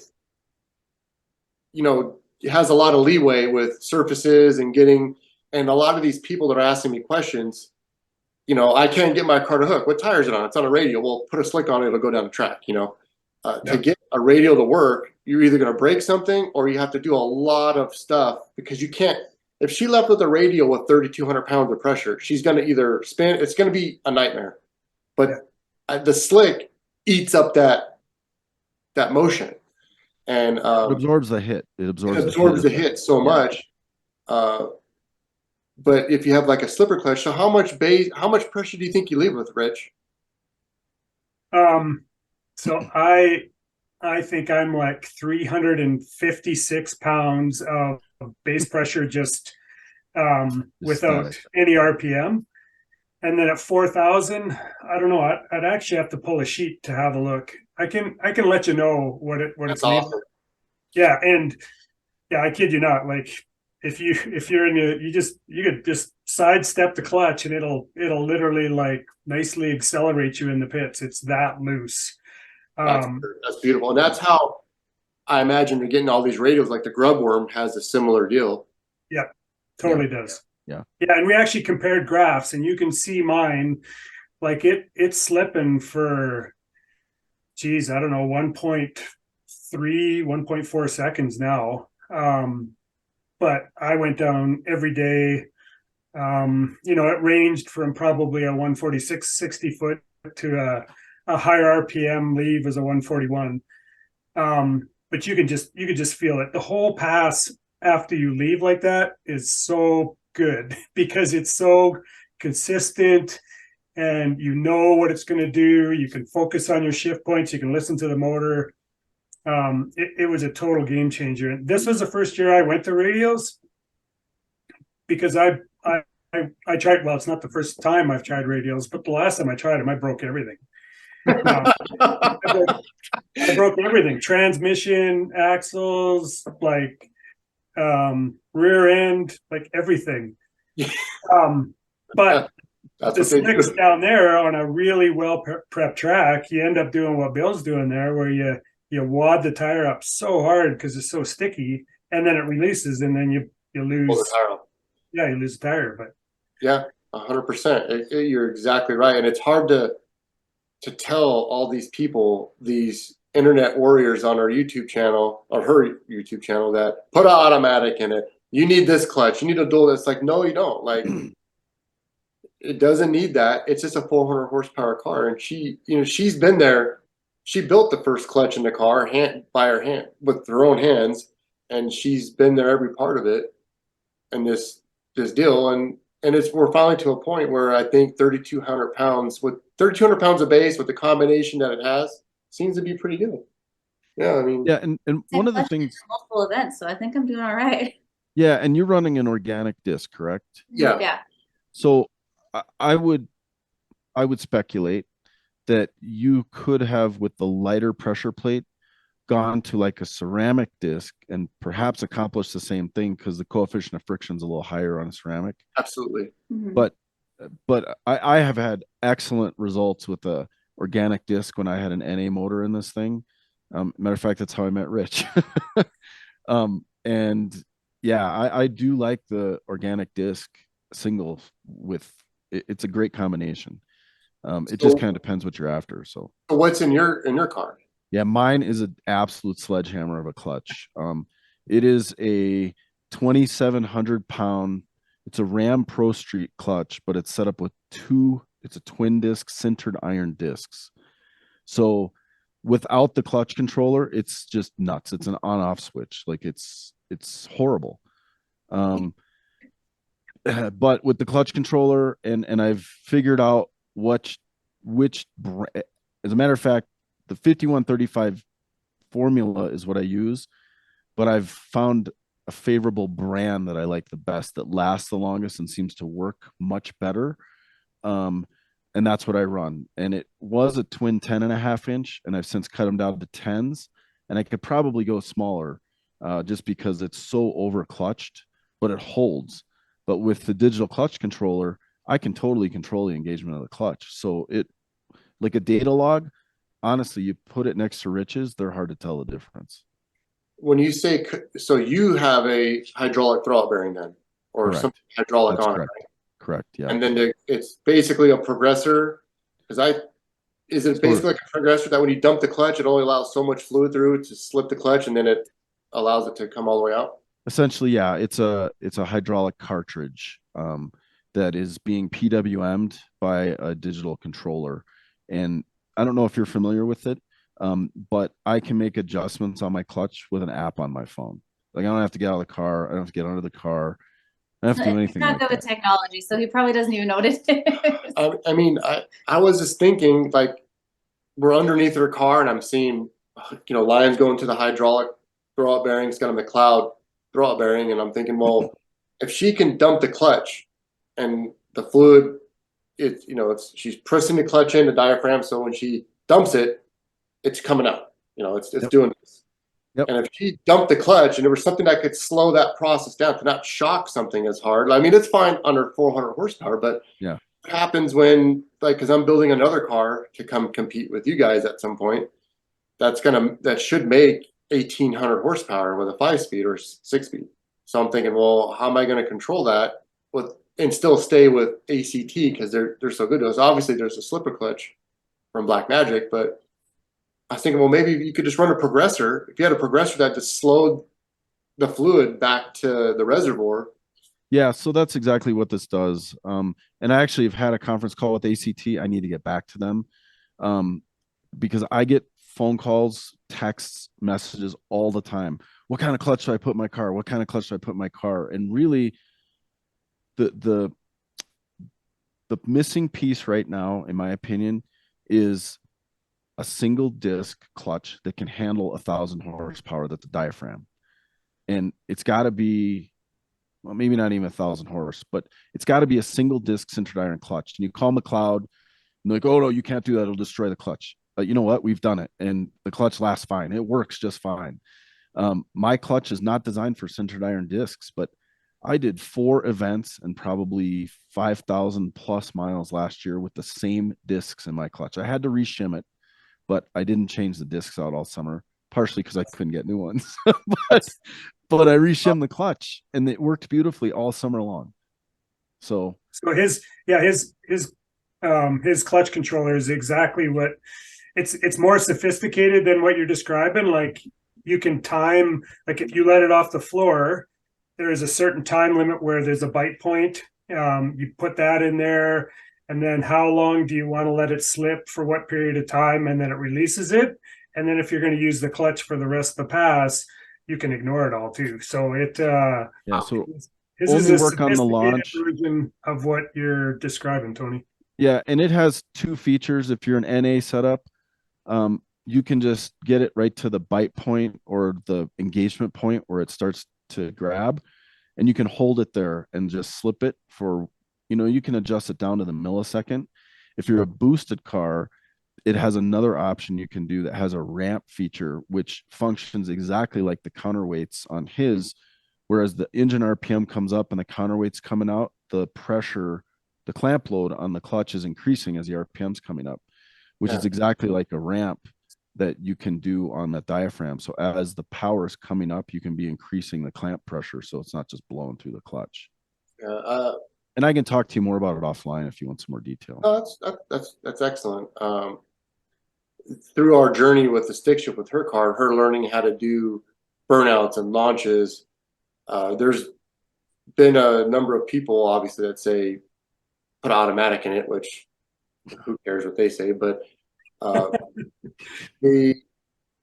think they think this is her only car. Like, this is just well, it's not sitting here, but they think that that's her only car, so that she needs to go, if you want to compete, you need to put automatic in it. It's like, no, this is the fun car. Like, we have multiple other cars. I'm not trying to compete with the stick shift car. The main goal with this car is to be fun and have fun with everything I do. And I'm not going to have fun if I put an automatic in a 10-second car and just let off a button and just sit there in the car and do absolutely nothing. Like, I'm here to learn a new skill. I'm here to like get better at it. I'm not just people annoy me. But the thing is about ACT, they're 5 minutes from us, well, 10 minutes, 5 or 6 miles from us. But I have a friend there, John, and he works with us every single time, because we've gone through 3 clutches in her stick shift car, and then our stick shift car in Ohio, which makes quite a bit more power than her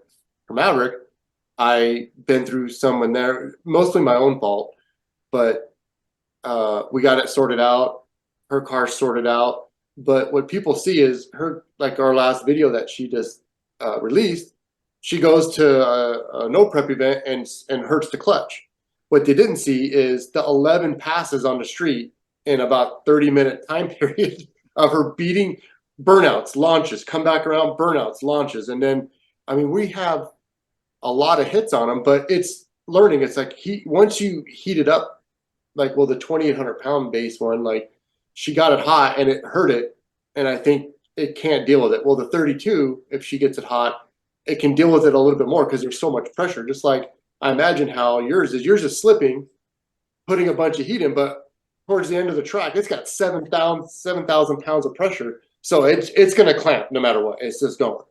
Yeah, so, keep in mind a sintered iron disc is designed to slip. I mean, they will handle the heat, whereas an organic, the hotter it gets, the slipperier it gets. Like, sintered iron's not like that. But you're correct. You got, even ours, ideally we want to cool them down half an hour, 45 minutes at a minimum between passes. If you're hot lapping it, you become a little touchy. So we definitely didn't do that. And that was, I mean, I'm definitely learning from experience here. I figured my pro would have told me, but I was doing 2 burnouts and then launching the car and not going like a full pass, but going first through third.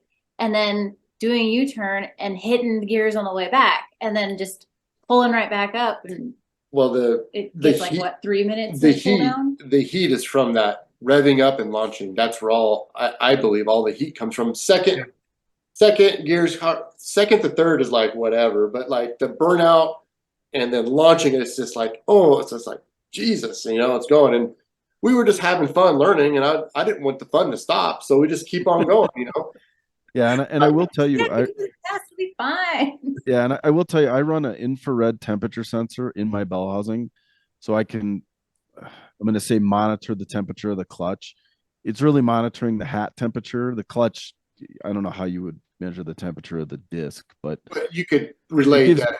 It gives me an idea. Like, I know where its happy spot is, and I know, like, when we start street driving and that thing is like freaking 200 plus degrees, that clutch is not happy. Like, it's real touchy. It's an on-off switch then. Whereas when it's cooler, I can actually slip it decent on the street and just drive it. When so we changed the clutch after the clutch that we have in it now, and we went to the track, and she made 8 passes in one day, and we let it cool in between rounds. That's when she went 10s, but that's 8, and then we made 3 the next day, so 11 Nice. passes on that. And we don't really break them in because, I mean, we do the way that they told us at ACT, because I don't know if you're familiar with this method, but like when we were outsourcing a clutch for the Mare, when we first burned up they had like a whatever clutch in it when we first started going, then I killed it. And then we called Centerforce, we called McLeod, we called ACT, of like what kind of base pressure, this is the combination, and no one would really entertain like what we were doing. Like, we have a car that weighs 2,400 pounds at street races, it's on this, and we can't break it. It has no radiator, it's got a water tank. How do you break a clutch in? You can't drive it 500 miles. Well, we came across ACT, and I'm glad that they were the one that were the most helpful with this because they're local. And they just said, well, once you put the clutch in, you don't need to drive it. Just put it in third gear, let the clutch out from a stop, do that, I think he said 3 times, let it cool down, do it another 1 or 2 times, and then go do your thing.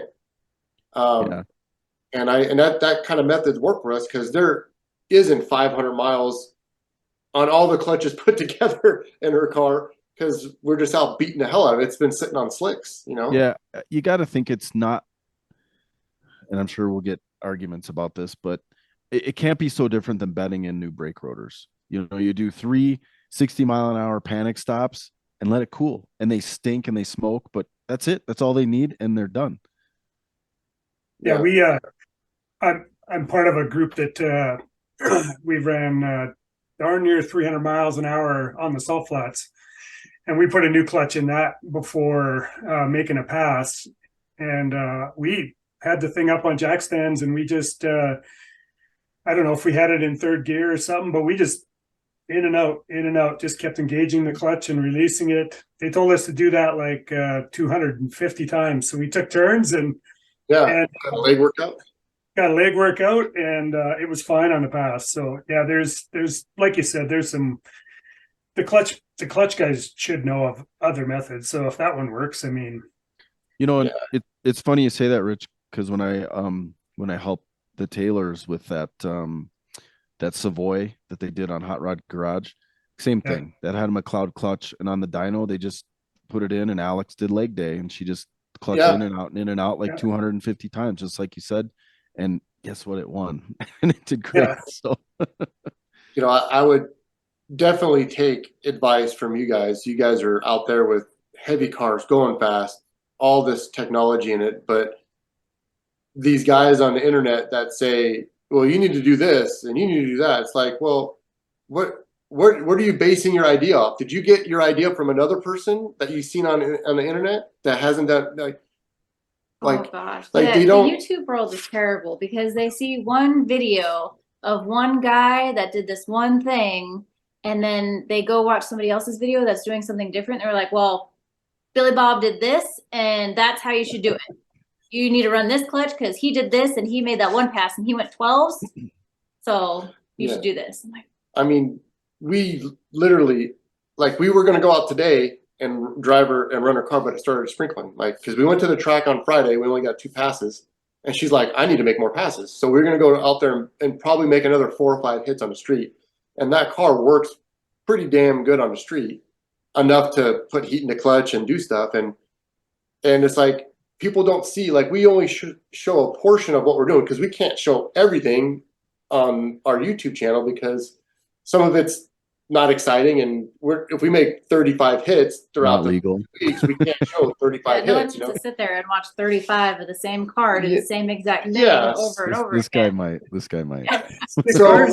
Well, we have video of most of it if you want to see it. But I mean, there was one night we went out and she just did burnouts and launches, burnouts and launches, burnouts and launches. I mean, it was like repetitive. I went through 3 gallons. I just took water out. I didn't even take like the juice. I just took water, burnout, come back around, do it again. And it's like, people don't see that. So when we're putting heat in the clutch and just tormenting this poor car, and then we think it's okay because we adjusted the clutch and in our first pass, it smokes the clutch out of it. It's like, it's a bummer for us. We got to change it. But they only see that one pass. They didn't see the abuse. Like, we're hard on stuff. We get something and it's like, full, like, max it out every time. And most people aren't like that. You put a clutch in, they drive it around for a year, and then they decide to go to the track. Like, we don't. We're going to the track with her car in 2 weeks again to go beat it up, so. Nice. Yeah, it's funny because I have a stack of clutches. Like, the amount of different clutches that I've been through to get to this combination where I am now. The thousands of dollars of clutches that are sitting there. I've got one just like Bill. I have got a ton of them. But what also makes me laugh is that somebody is trying to give you advice on stick car launching. That's hilarious. But I did want to ask Tess, so are you having a ton of fun driving a stick car or what? Absolutely. I don't think I will ever have a performance vehicle that goes any slower than 8s. That's going to be an automatic from now on. But yeah, nice. I don't think I could have fun with a street car that's not a stick shift. It's definitely changed my mind about a lot of things. Well, here's the question. You've been well into the 4s with your black car with a couple thousand horsepower, and you've been 10s with your 450 horsepower car. What's the difference to you? Like, what's the fun factor, and it's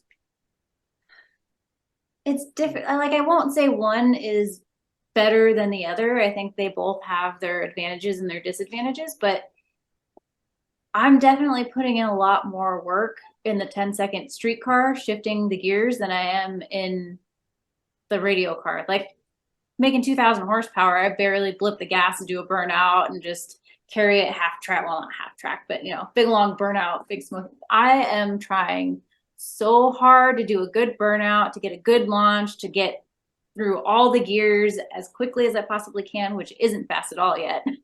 But I'm working so hard to go 10s when going 4s was just like easy. Yeah. That's awesome. So let me ask you a question. If you guys had an unlimited budget to build a stick car, what would you build and what would the combo be?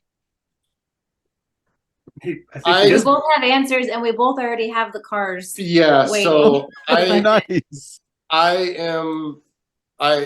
We have multiple cars and multiple versions of what we want. Like, I have a radial car that it's always been a radial. Well, it started as a street race car, then it's a radial car, but I'm putting that back together. That's the car I've had for about 24 years. It's my Snowflake. It's a white Mustang with a black stripe. It's not much on my Instagram too much or any of the videos that we put out because it's just sitting there. I'm collecting parts again for it, but I've had that for about 24 years. And I have a duplicate to that car. I have another car, same year, same color, same black interior. That's a 4-cylinder. Well, that's my host for, I'm going to put together a built Coyote, sleeve stock block, good heads with a single, I think it's going to be like a 94 millimeter or 88. And the goal is to make enough power. I want to go 7s in it and drive it, be able to drive it. So it's going to have a 6-speed, a T56 Magnum in it, and stock interior, roll bar and stuff. But my goal is to go bottom 8s or high 7s in that car. And I figured out with one of our friends owns Addiction Motorsports, who does really into the Coyote stuff, and I drive his car actually. And he told, like, if you want to go 8.0 with an automatic car, I think you can do it with less power. But a stick shift car, you need a little bit more power because of this, the stick shift deal and everything. But I think I need to make at least 1,600 to do what I need to do. And that car is a car that I will probably end up doing drag week with at some point. I mean, this is down the future, but I already have Texas Speed likes Tess and I, because we're Ford. Even though Texas Speed is a LS company, they're delving into Ford, and they want us to help them promote their Ford line, which is Coyotes and Godzilla motors. So nice. She's going to do a Godzilla motor and another Maverick, and I'm not sure the transmission yet. There's the same goal to, I don't know if I'll be able to go 7s. I need to definitely work on my shifting. I don't think I'll ever be as great as this guy, but I'll take 8s, bottom 8s in a stick shift car. But I already have the Maverick sitting in the backyard waiting, so that one's going to get a Godzilla and the biggest Pro Charger you can put on a belt. Yeah. And then mine will just be the Coyote deal. So that's the line, and we're just waiting. We have these cars, and we only have a 2-car garage at this point, but we're building a shop in the backyard, and that should be happening in the next few months. So once the shop is built, the Coyote car, I'm going to start on that here pretty soon. Because how big's your shop going to be? What's that again? How big's the shop going to be? Not big enough. 40 by 60. Ooh, that's nice. Yes, that's going to be nice. I'm scared it's going to be too small. But so the I wouldn't say unlimited budget. I think we can do it with how much our income is and the help from all of our sponsors. Like I said, Texas Speed reached out to us, and I think we're going to put that one together here. I think hopefully this year start on that project. But we have so many things going on, you know, car in Ohio, cars in Texas, and this stuff. And it's just fun though. We have a lot of fun with it. And then talking with guys like you that do drag week and race week, and our stick shift guys, like I look up to you guys and what you guys are doing, and just learning. I've learned a lot just in this conversation with you guys about stuff. So it's always good to talk with people that are smart. Well, I've learned a lot too. Yeah. You know what I think is cool too is how much the stick car racing has taken off now. Like Grubworm running 661, and Nick Coleman, I think he went 687 or 685 or something yesterday at Texas 2K. So that's the fastest LS. Like he broke his own record in a pickup truck. So it's so cool how stick car racing has taken off again. So I'm excited to see you guys getting into it. It's fun to watch you test, learning, and even describing for people what it's like. Because I was giving Doug Cook a hard time. I'm like, oh, you brought a Mustang with a LS and a turbo, and you're gonna run 520s. Like you could do that all day long, man. You already know that recipe. Like put a stick in that thing, and then change the learning curve a bit, because it's actually what I enjoy the most about it is I know if somebody can't just hop in my car and go run the number I'm going to run. But how many people can run in hop in a Fox body and let a button go and probably run 520s? Yeah, exactly. My older brother, when he was like my mentor as I was growing up, he was into cars. Like we had my dad's Oldsmobile, which that was an automatic car, but got me into racing. And then he always said, like, you should have to drive your car. Like, and a stick shift is that. Like, if you drive a stick shift, you're driving the car, and it's hard for somebody else to do that. You know, not everybody can do it. So he beat that into my head. So every car, all the Mustangs I have are always stick shifts. For the fun factor too, and because of him. And then I was even trying to race it, with no knowledge of running a series, a PSCA out here. Like I had a car that made 600-700 horsepower back then that could never get down the track because I had a Tremec 3550 in it. I didn't know about clutches. Like I would break the trans. It was just stupid. So then I switched to an automatic in there, but I had another car that was a stick shift just to support my stick shift addiction. And now since we're older, like we have with our multiple cars, there's a place for an automatic, and I get that with her Radial car and stuff like that. It's just for what we're doing, and it's better for that. But there's a place for the stick shift stuff, so that's why the Mare was a stick shift. Like I was doing it unconventional, and I have this talk with her all the time, and my friends, like if the Gray Mare was an automatic, would it have been as popular? I don't think so. I was doing it in a different way. It wasn't an LS. It was a Ford base, and it was a stick shift, and it did a wheelie through an intersection before wheelies were really that popular on the street, and it was a stick shift. And it raises the bar of like not that many people can do it, and I think it holds a little bit more respect, and that's why I think it got popular. It was a hell. I mean, I used to get shit for it all the time, like from my friends. Why are we having a stick shift? And it's stupid. It's hard. And we did it, and we became something. I don't think our name would have grown as much as it did if it wasn't for that video and that car doing what it did with a stick shift. Well, I can tell you wouldn't be on this podcast if it wasn't the stick shift. You're 100% true. Made it all worth it. and I told her the same thing. I said, this Maverick with the stick shift, I'm really glad she has a desire to do this. She's like, I'm not putting automatic in this car. I want it to be fun. And that fun, when she first went to the track, wasn't that much fun, but was fun because she only went 13s, wheel hopping and not being able to do a burnout and missing gears to a 10-second car with the same motor and the same gear and the same, it had a T5 in it, but now it has TKX. That doesn't make it go any faster. It's just stronger. But with just learning the car, to watch her go from that to where she's at now is like so impressive. That's awesome. So, Rich, should we jump into the TKO round, or you gonna? Yeah. Well, you guys got any other questions for us before we wrap it up? We've had you for a couple hours already. Well, so anything I forget, I'm just gonna text message you now because I have your phone number. So get ready. Yeah, absolutely. We're gonna start bullshitting. Just Perfect. be ready for lots of text messages. You might be added to group chats with him. I don't know how he has so many conversations throughout the day, but he'll annoy you.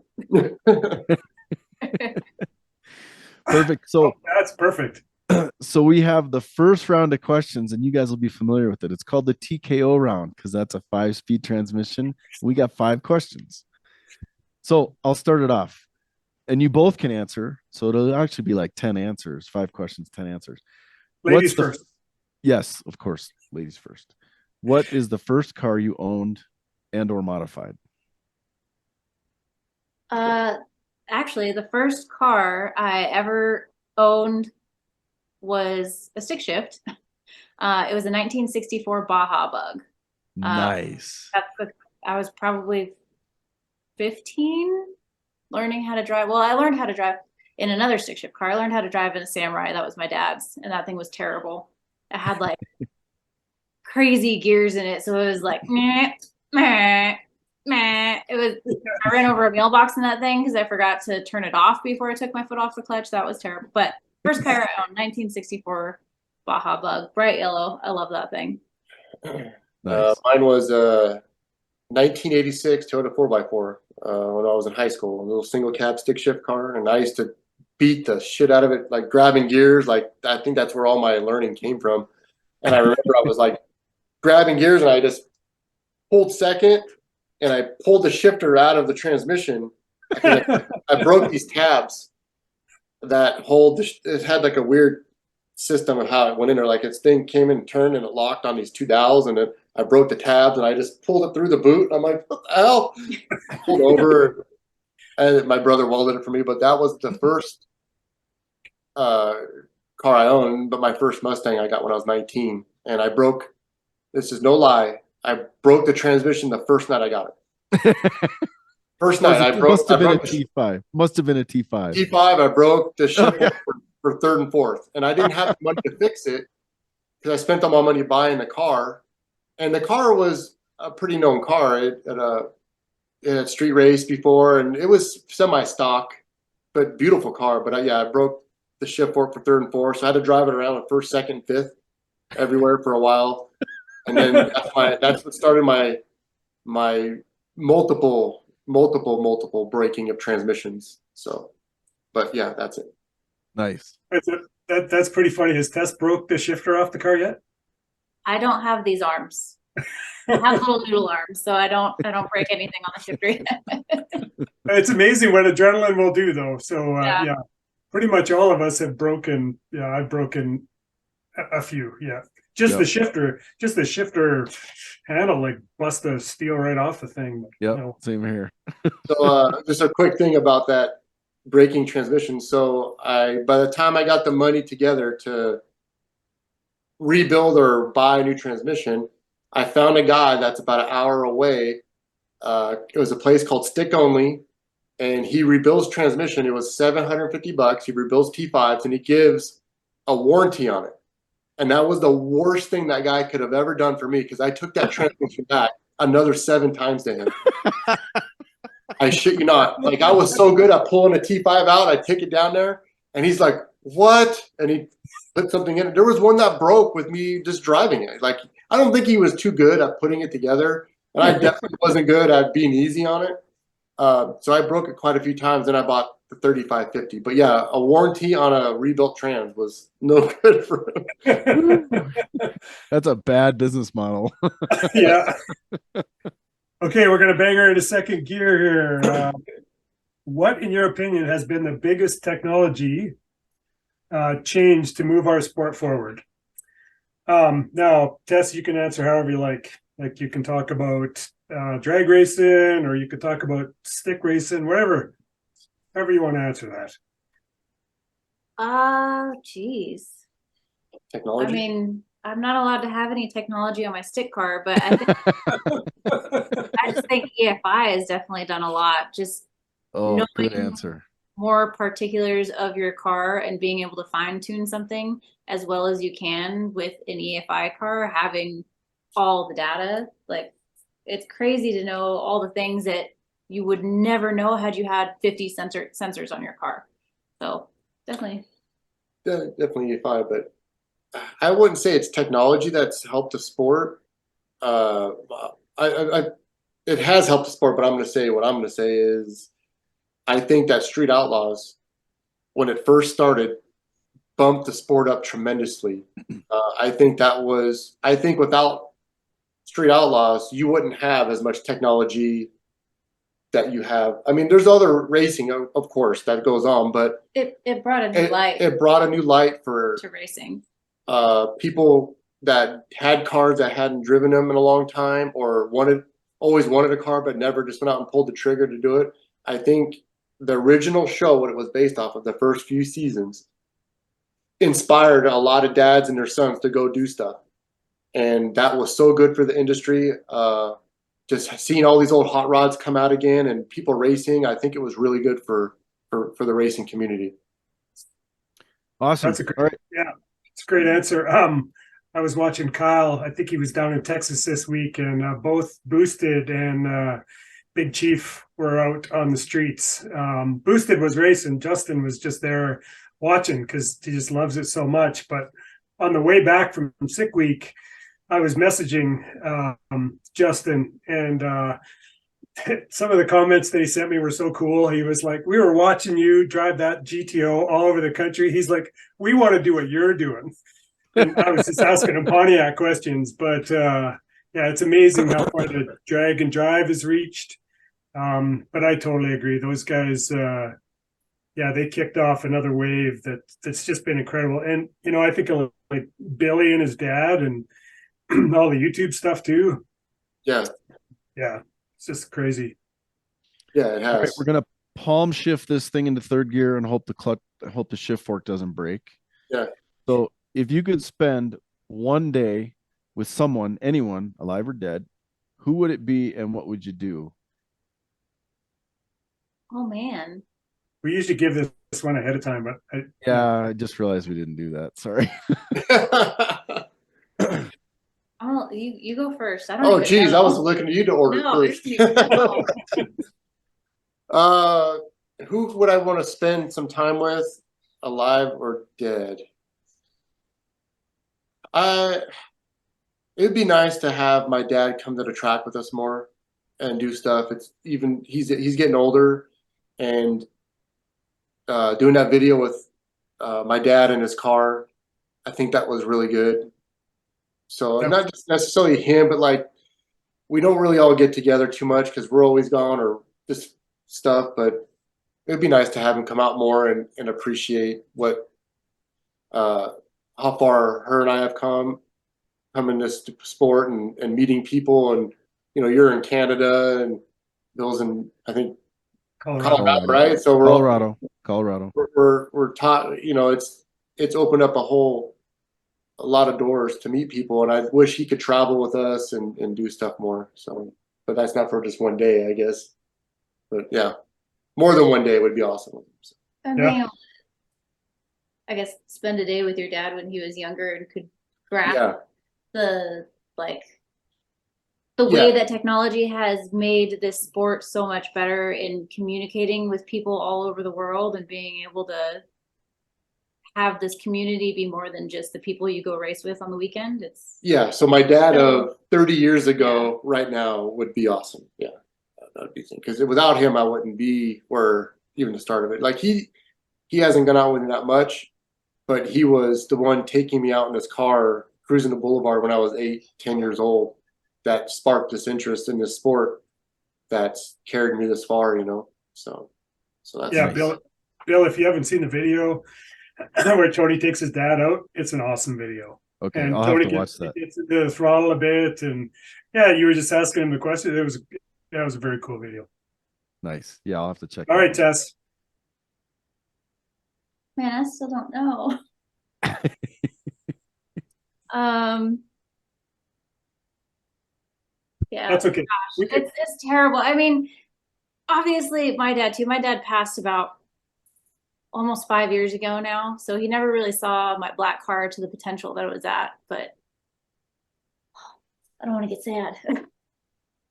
But yeah, having my dad, he never got to really see me race, but having him be able to come and see like how far I got and what we're doing, that'd be cool.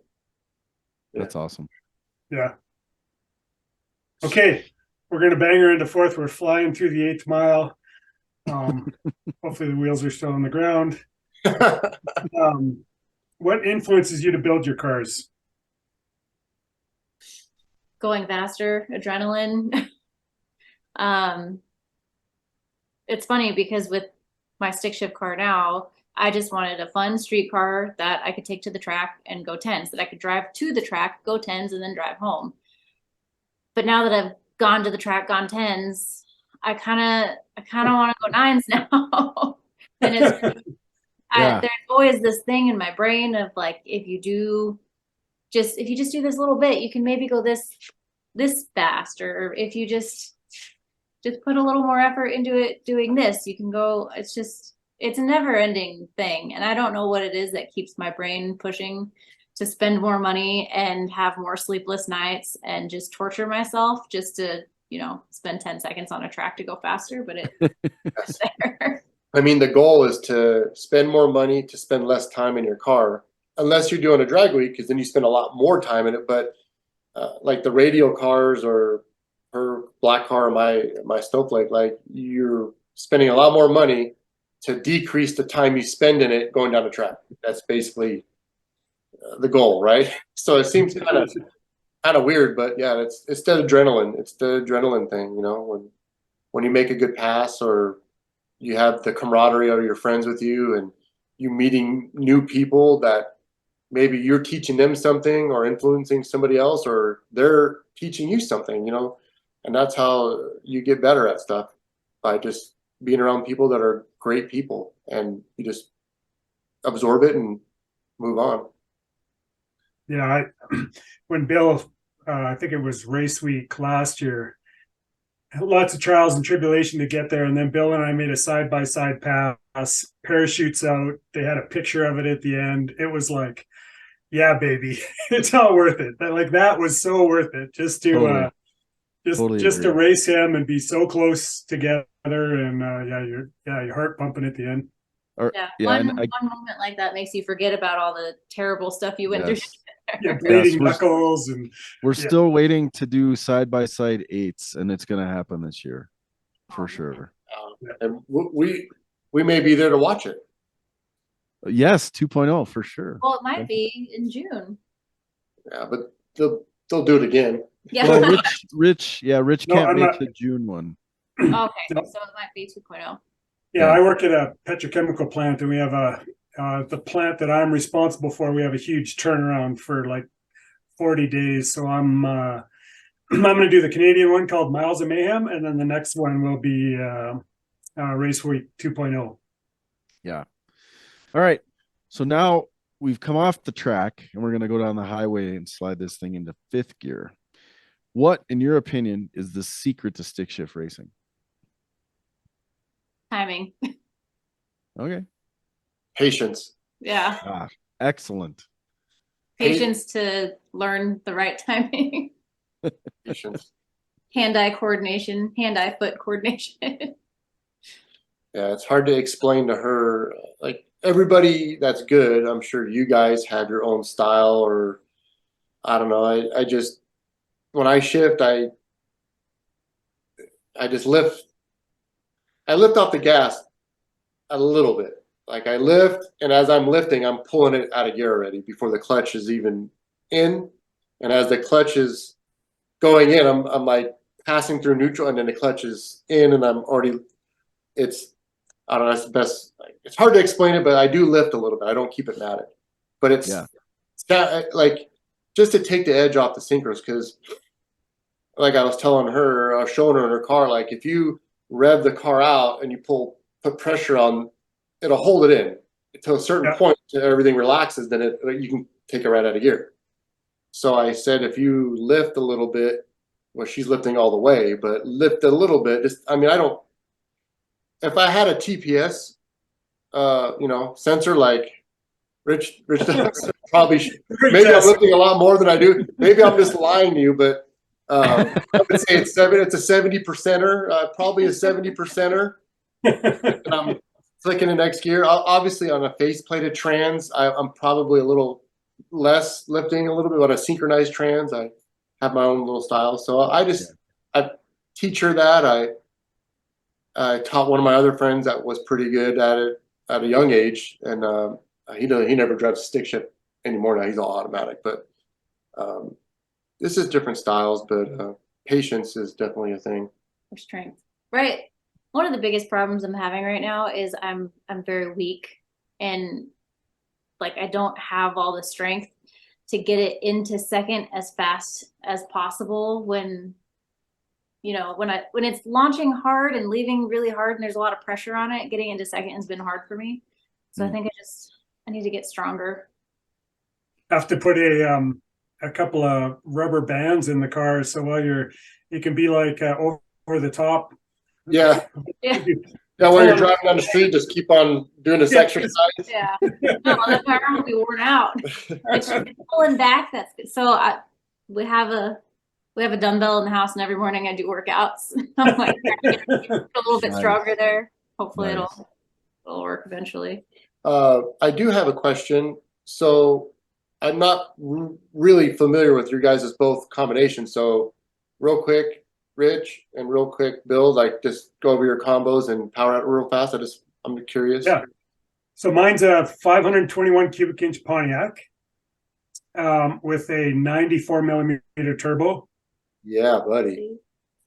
So it made 1,485 horsepower to the wheels at 16.5 pounds of boost. And so I was running about 14 at sick week, and I didn't turn it up all the way, but it's going to happen when I'm racing Bill. And then it's got a Browell bell housing with a 11-inch next-gen adjustable clutch. And then both Bill and I are running T56 Magnums from G-Force. So they're face plated, first through fourth, fifth and sixth are synchronized. Sixth gear is 0.5, and I run a 350 rear gear. So when I was driving on a sick week, it's got a 29-inch tall tire, so 1,650 RPM is 80 miles an hour. Yeah, just Oh my cruising. God.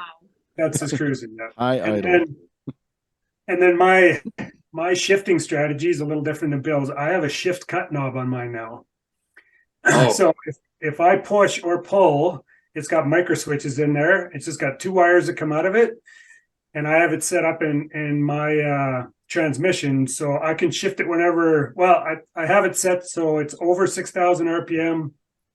And so when I'm in first gear, I launch with my hands on the wheel. Try to keep my hand right off the shifter.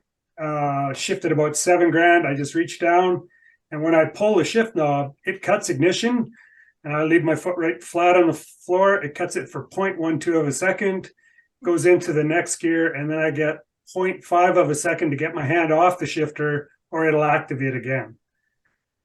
And then $7,000. Then basically when I push, same thing. It cuts ignition and fuel for 0.12 of a second, and Yeah, so that allows it to come in and out of gear. That it cuts it, so it basically takes the load off everything, right? It's basically like me lifting that 30% is basically, so that's the cat's meow right there. yeah, it was 7 miles an hour difference in the eighth when I started clutchless shifting. Now I was doing the same, like I was letting off the gas. I wasn't flat footing it, but it was a game changer for this. And my car it's pretty much 4,100 pounds race weight, coming off the end of the track. So mine's a small block Ford, dart based 427 Windsor. Yep, 427 Windsor with twin Garretts on it. They're little baby turbos. They're like 62s, with full exhaust out the back, dual 3.5-inch exhaust out the back. Holley Dominator EFI, same G-Force T56 Magnum, same sixth gear as Rich. I run the Ram twin sintered iron disc diaphragm style clutch with a bank shift Billy digital clutch controller and a 370 ring, and it's 3,700 pounds. All block Ford. But you've been faster than his bigger inch. Oh, can you say that a little louder? Yeah, so Not by much. faster. Yeah, it's What does your car weigh, Bill? Well, it is a little lighter. It's 3,700 pounds. I've been 870 at 165, and Rich has been 875. So, yeah, we're both right there. Like it's a fight, man. We love each other, but we get to the track, we get behind the wheel. Yeah, it's not nice, man. What cylinder heads are on yours, Bill? Well, there are 69 351 Windsor heads. No, I'm kidding. I was gonna call bullshit. Yeah, I've trick flow high port 240s on there. They're prepped by TEA. Yeah. But I do have a hydraulic roller cam in it. Yep. I used to have a solid, and I have a little a much friendlier hydraulic roller, makes the same amount of power, still is happy at 7,500 if I need to be. 100%. I mean, her black car motor was nothing that special. It was just strong to handle boost, but Yeah, it was Dart Block 363. I had 240s on it too. It just put a bunch of boost to it, 37 pounds with F1X-12. Yeah, and I've only my motor's only seen 20 pounds of boost. Yeah. But you're good. You pencil it out to trap 165. It's a little north of 1,300 tire at around 20 pounds of boost. And honestly, in Colorado, the top of each gear, the boost is nosing over because it just doesn't have enough turbo. But at sea level, there's enough air that it's like perfect, and they spool super fast. Like, I can imagine. And honestly, I don't need to put bigger turbos on it because I'm not going to put anything more than an 850 cage in it. Because the 750 cage isn't a street car cage.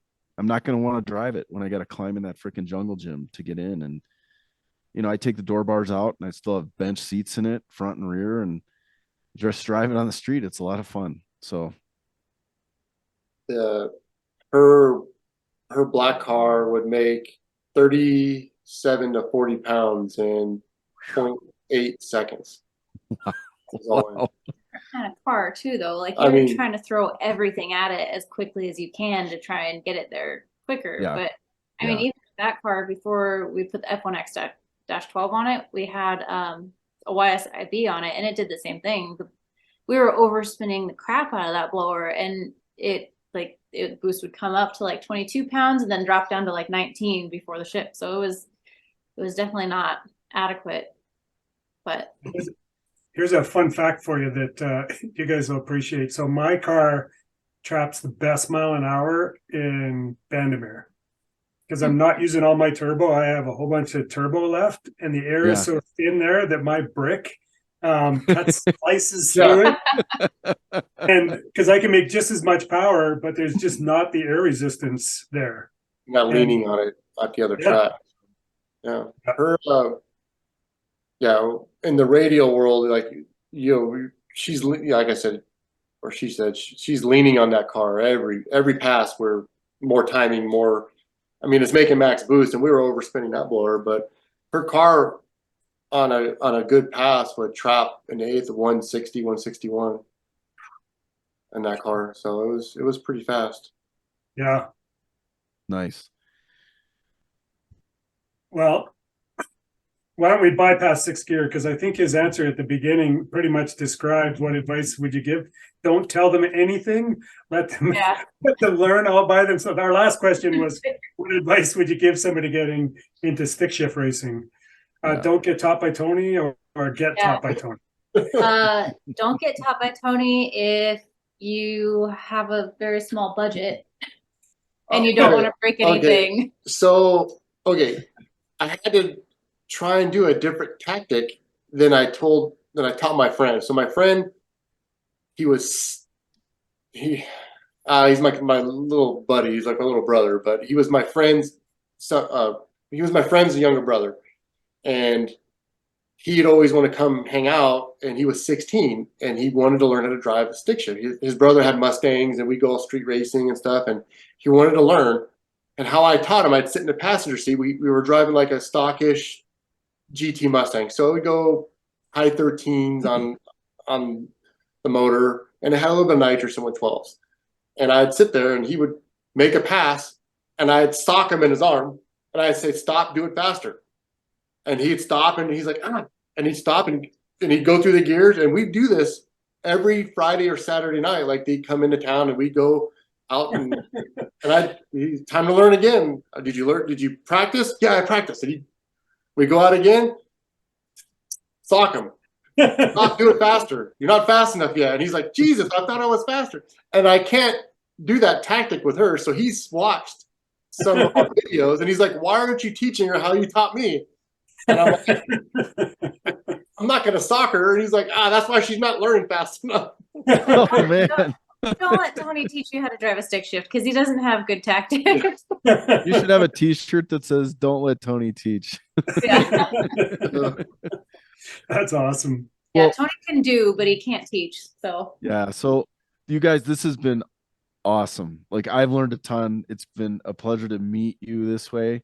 Let me throw out a huge thanks to Stick Shift Nation, and of course Travis Foster in the background, who's going to make us all look awesome. For hosting the podcast. And you can find Clutch Burners podcast on 10 different platforms. So YouTube being one, and then basically all the other audio versions of it that you can find. And if you'd like to see this podcast continue and grow, head over to stickracing.com, grab a Stick Shift Nation shirt, hat, or sticker. And of course, you can get Clutch Burners shirts as well. So yeah, that's it. We really, really appreciate you guys, and thank you so much. And before we cut it off, Tony and Tess, give your sponsors a shout. Yes, you guys have some awesome sponsors. Yeah, we have quite a bit. So I'll say a couple. You say a couple. So Pro Charger, Nitrous Express, Aeromotive, Vibrant, Red Horse, Team Z, the one that made all the magic happen in that car. Oh, ACT. ACT How come we forgot clutch. about ACT? FST carburetor. Yeah, they're all Already said all those. Trick You're doing Flow. all We Trick just Flow, yeah, we just came on. just came out with Trick Flow, Texas Speed. I mean, we with all these, we wouldn't have the pleasure of having all the cars if we didn't have these companies that that we could represent. It's not what they basically do for us, it's how we can represent them to show people that their products work, and we're proud to be a part of their company. And hopefully we represent them well. I know there's some mixed emotions with ACT, or because we go through their clutches, but hey, if you're not breaking shit, you're not trying hard enough. That's just plain and simple. That's right. ACT is definitely, I mean, just because I go through clutches doesn't mean that they're a bad company, but they support us in every crazy idea that we have with clutches, and they'll build us whatever we tell them to without, telling us we shouldn't, even though it's a bad idea. Yeah, I mean, but they're so easy to work with. Yeah, my buddy John over there. I'm not sure who you're speaking with over there, but John is our guy. We know Eric and the owner too, Dirk, but John is the one I talk to the most, and he's the one who.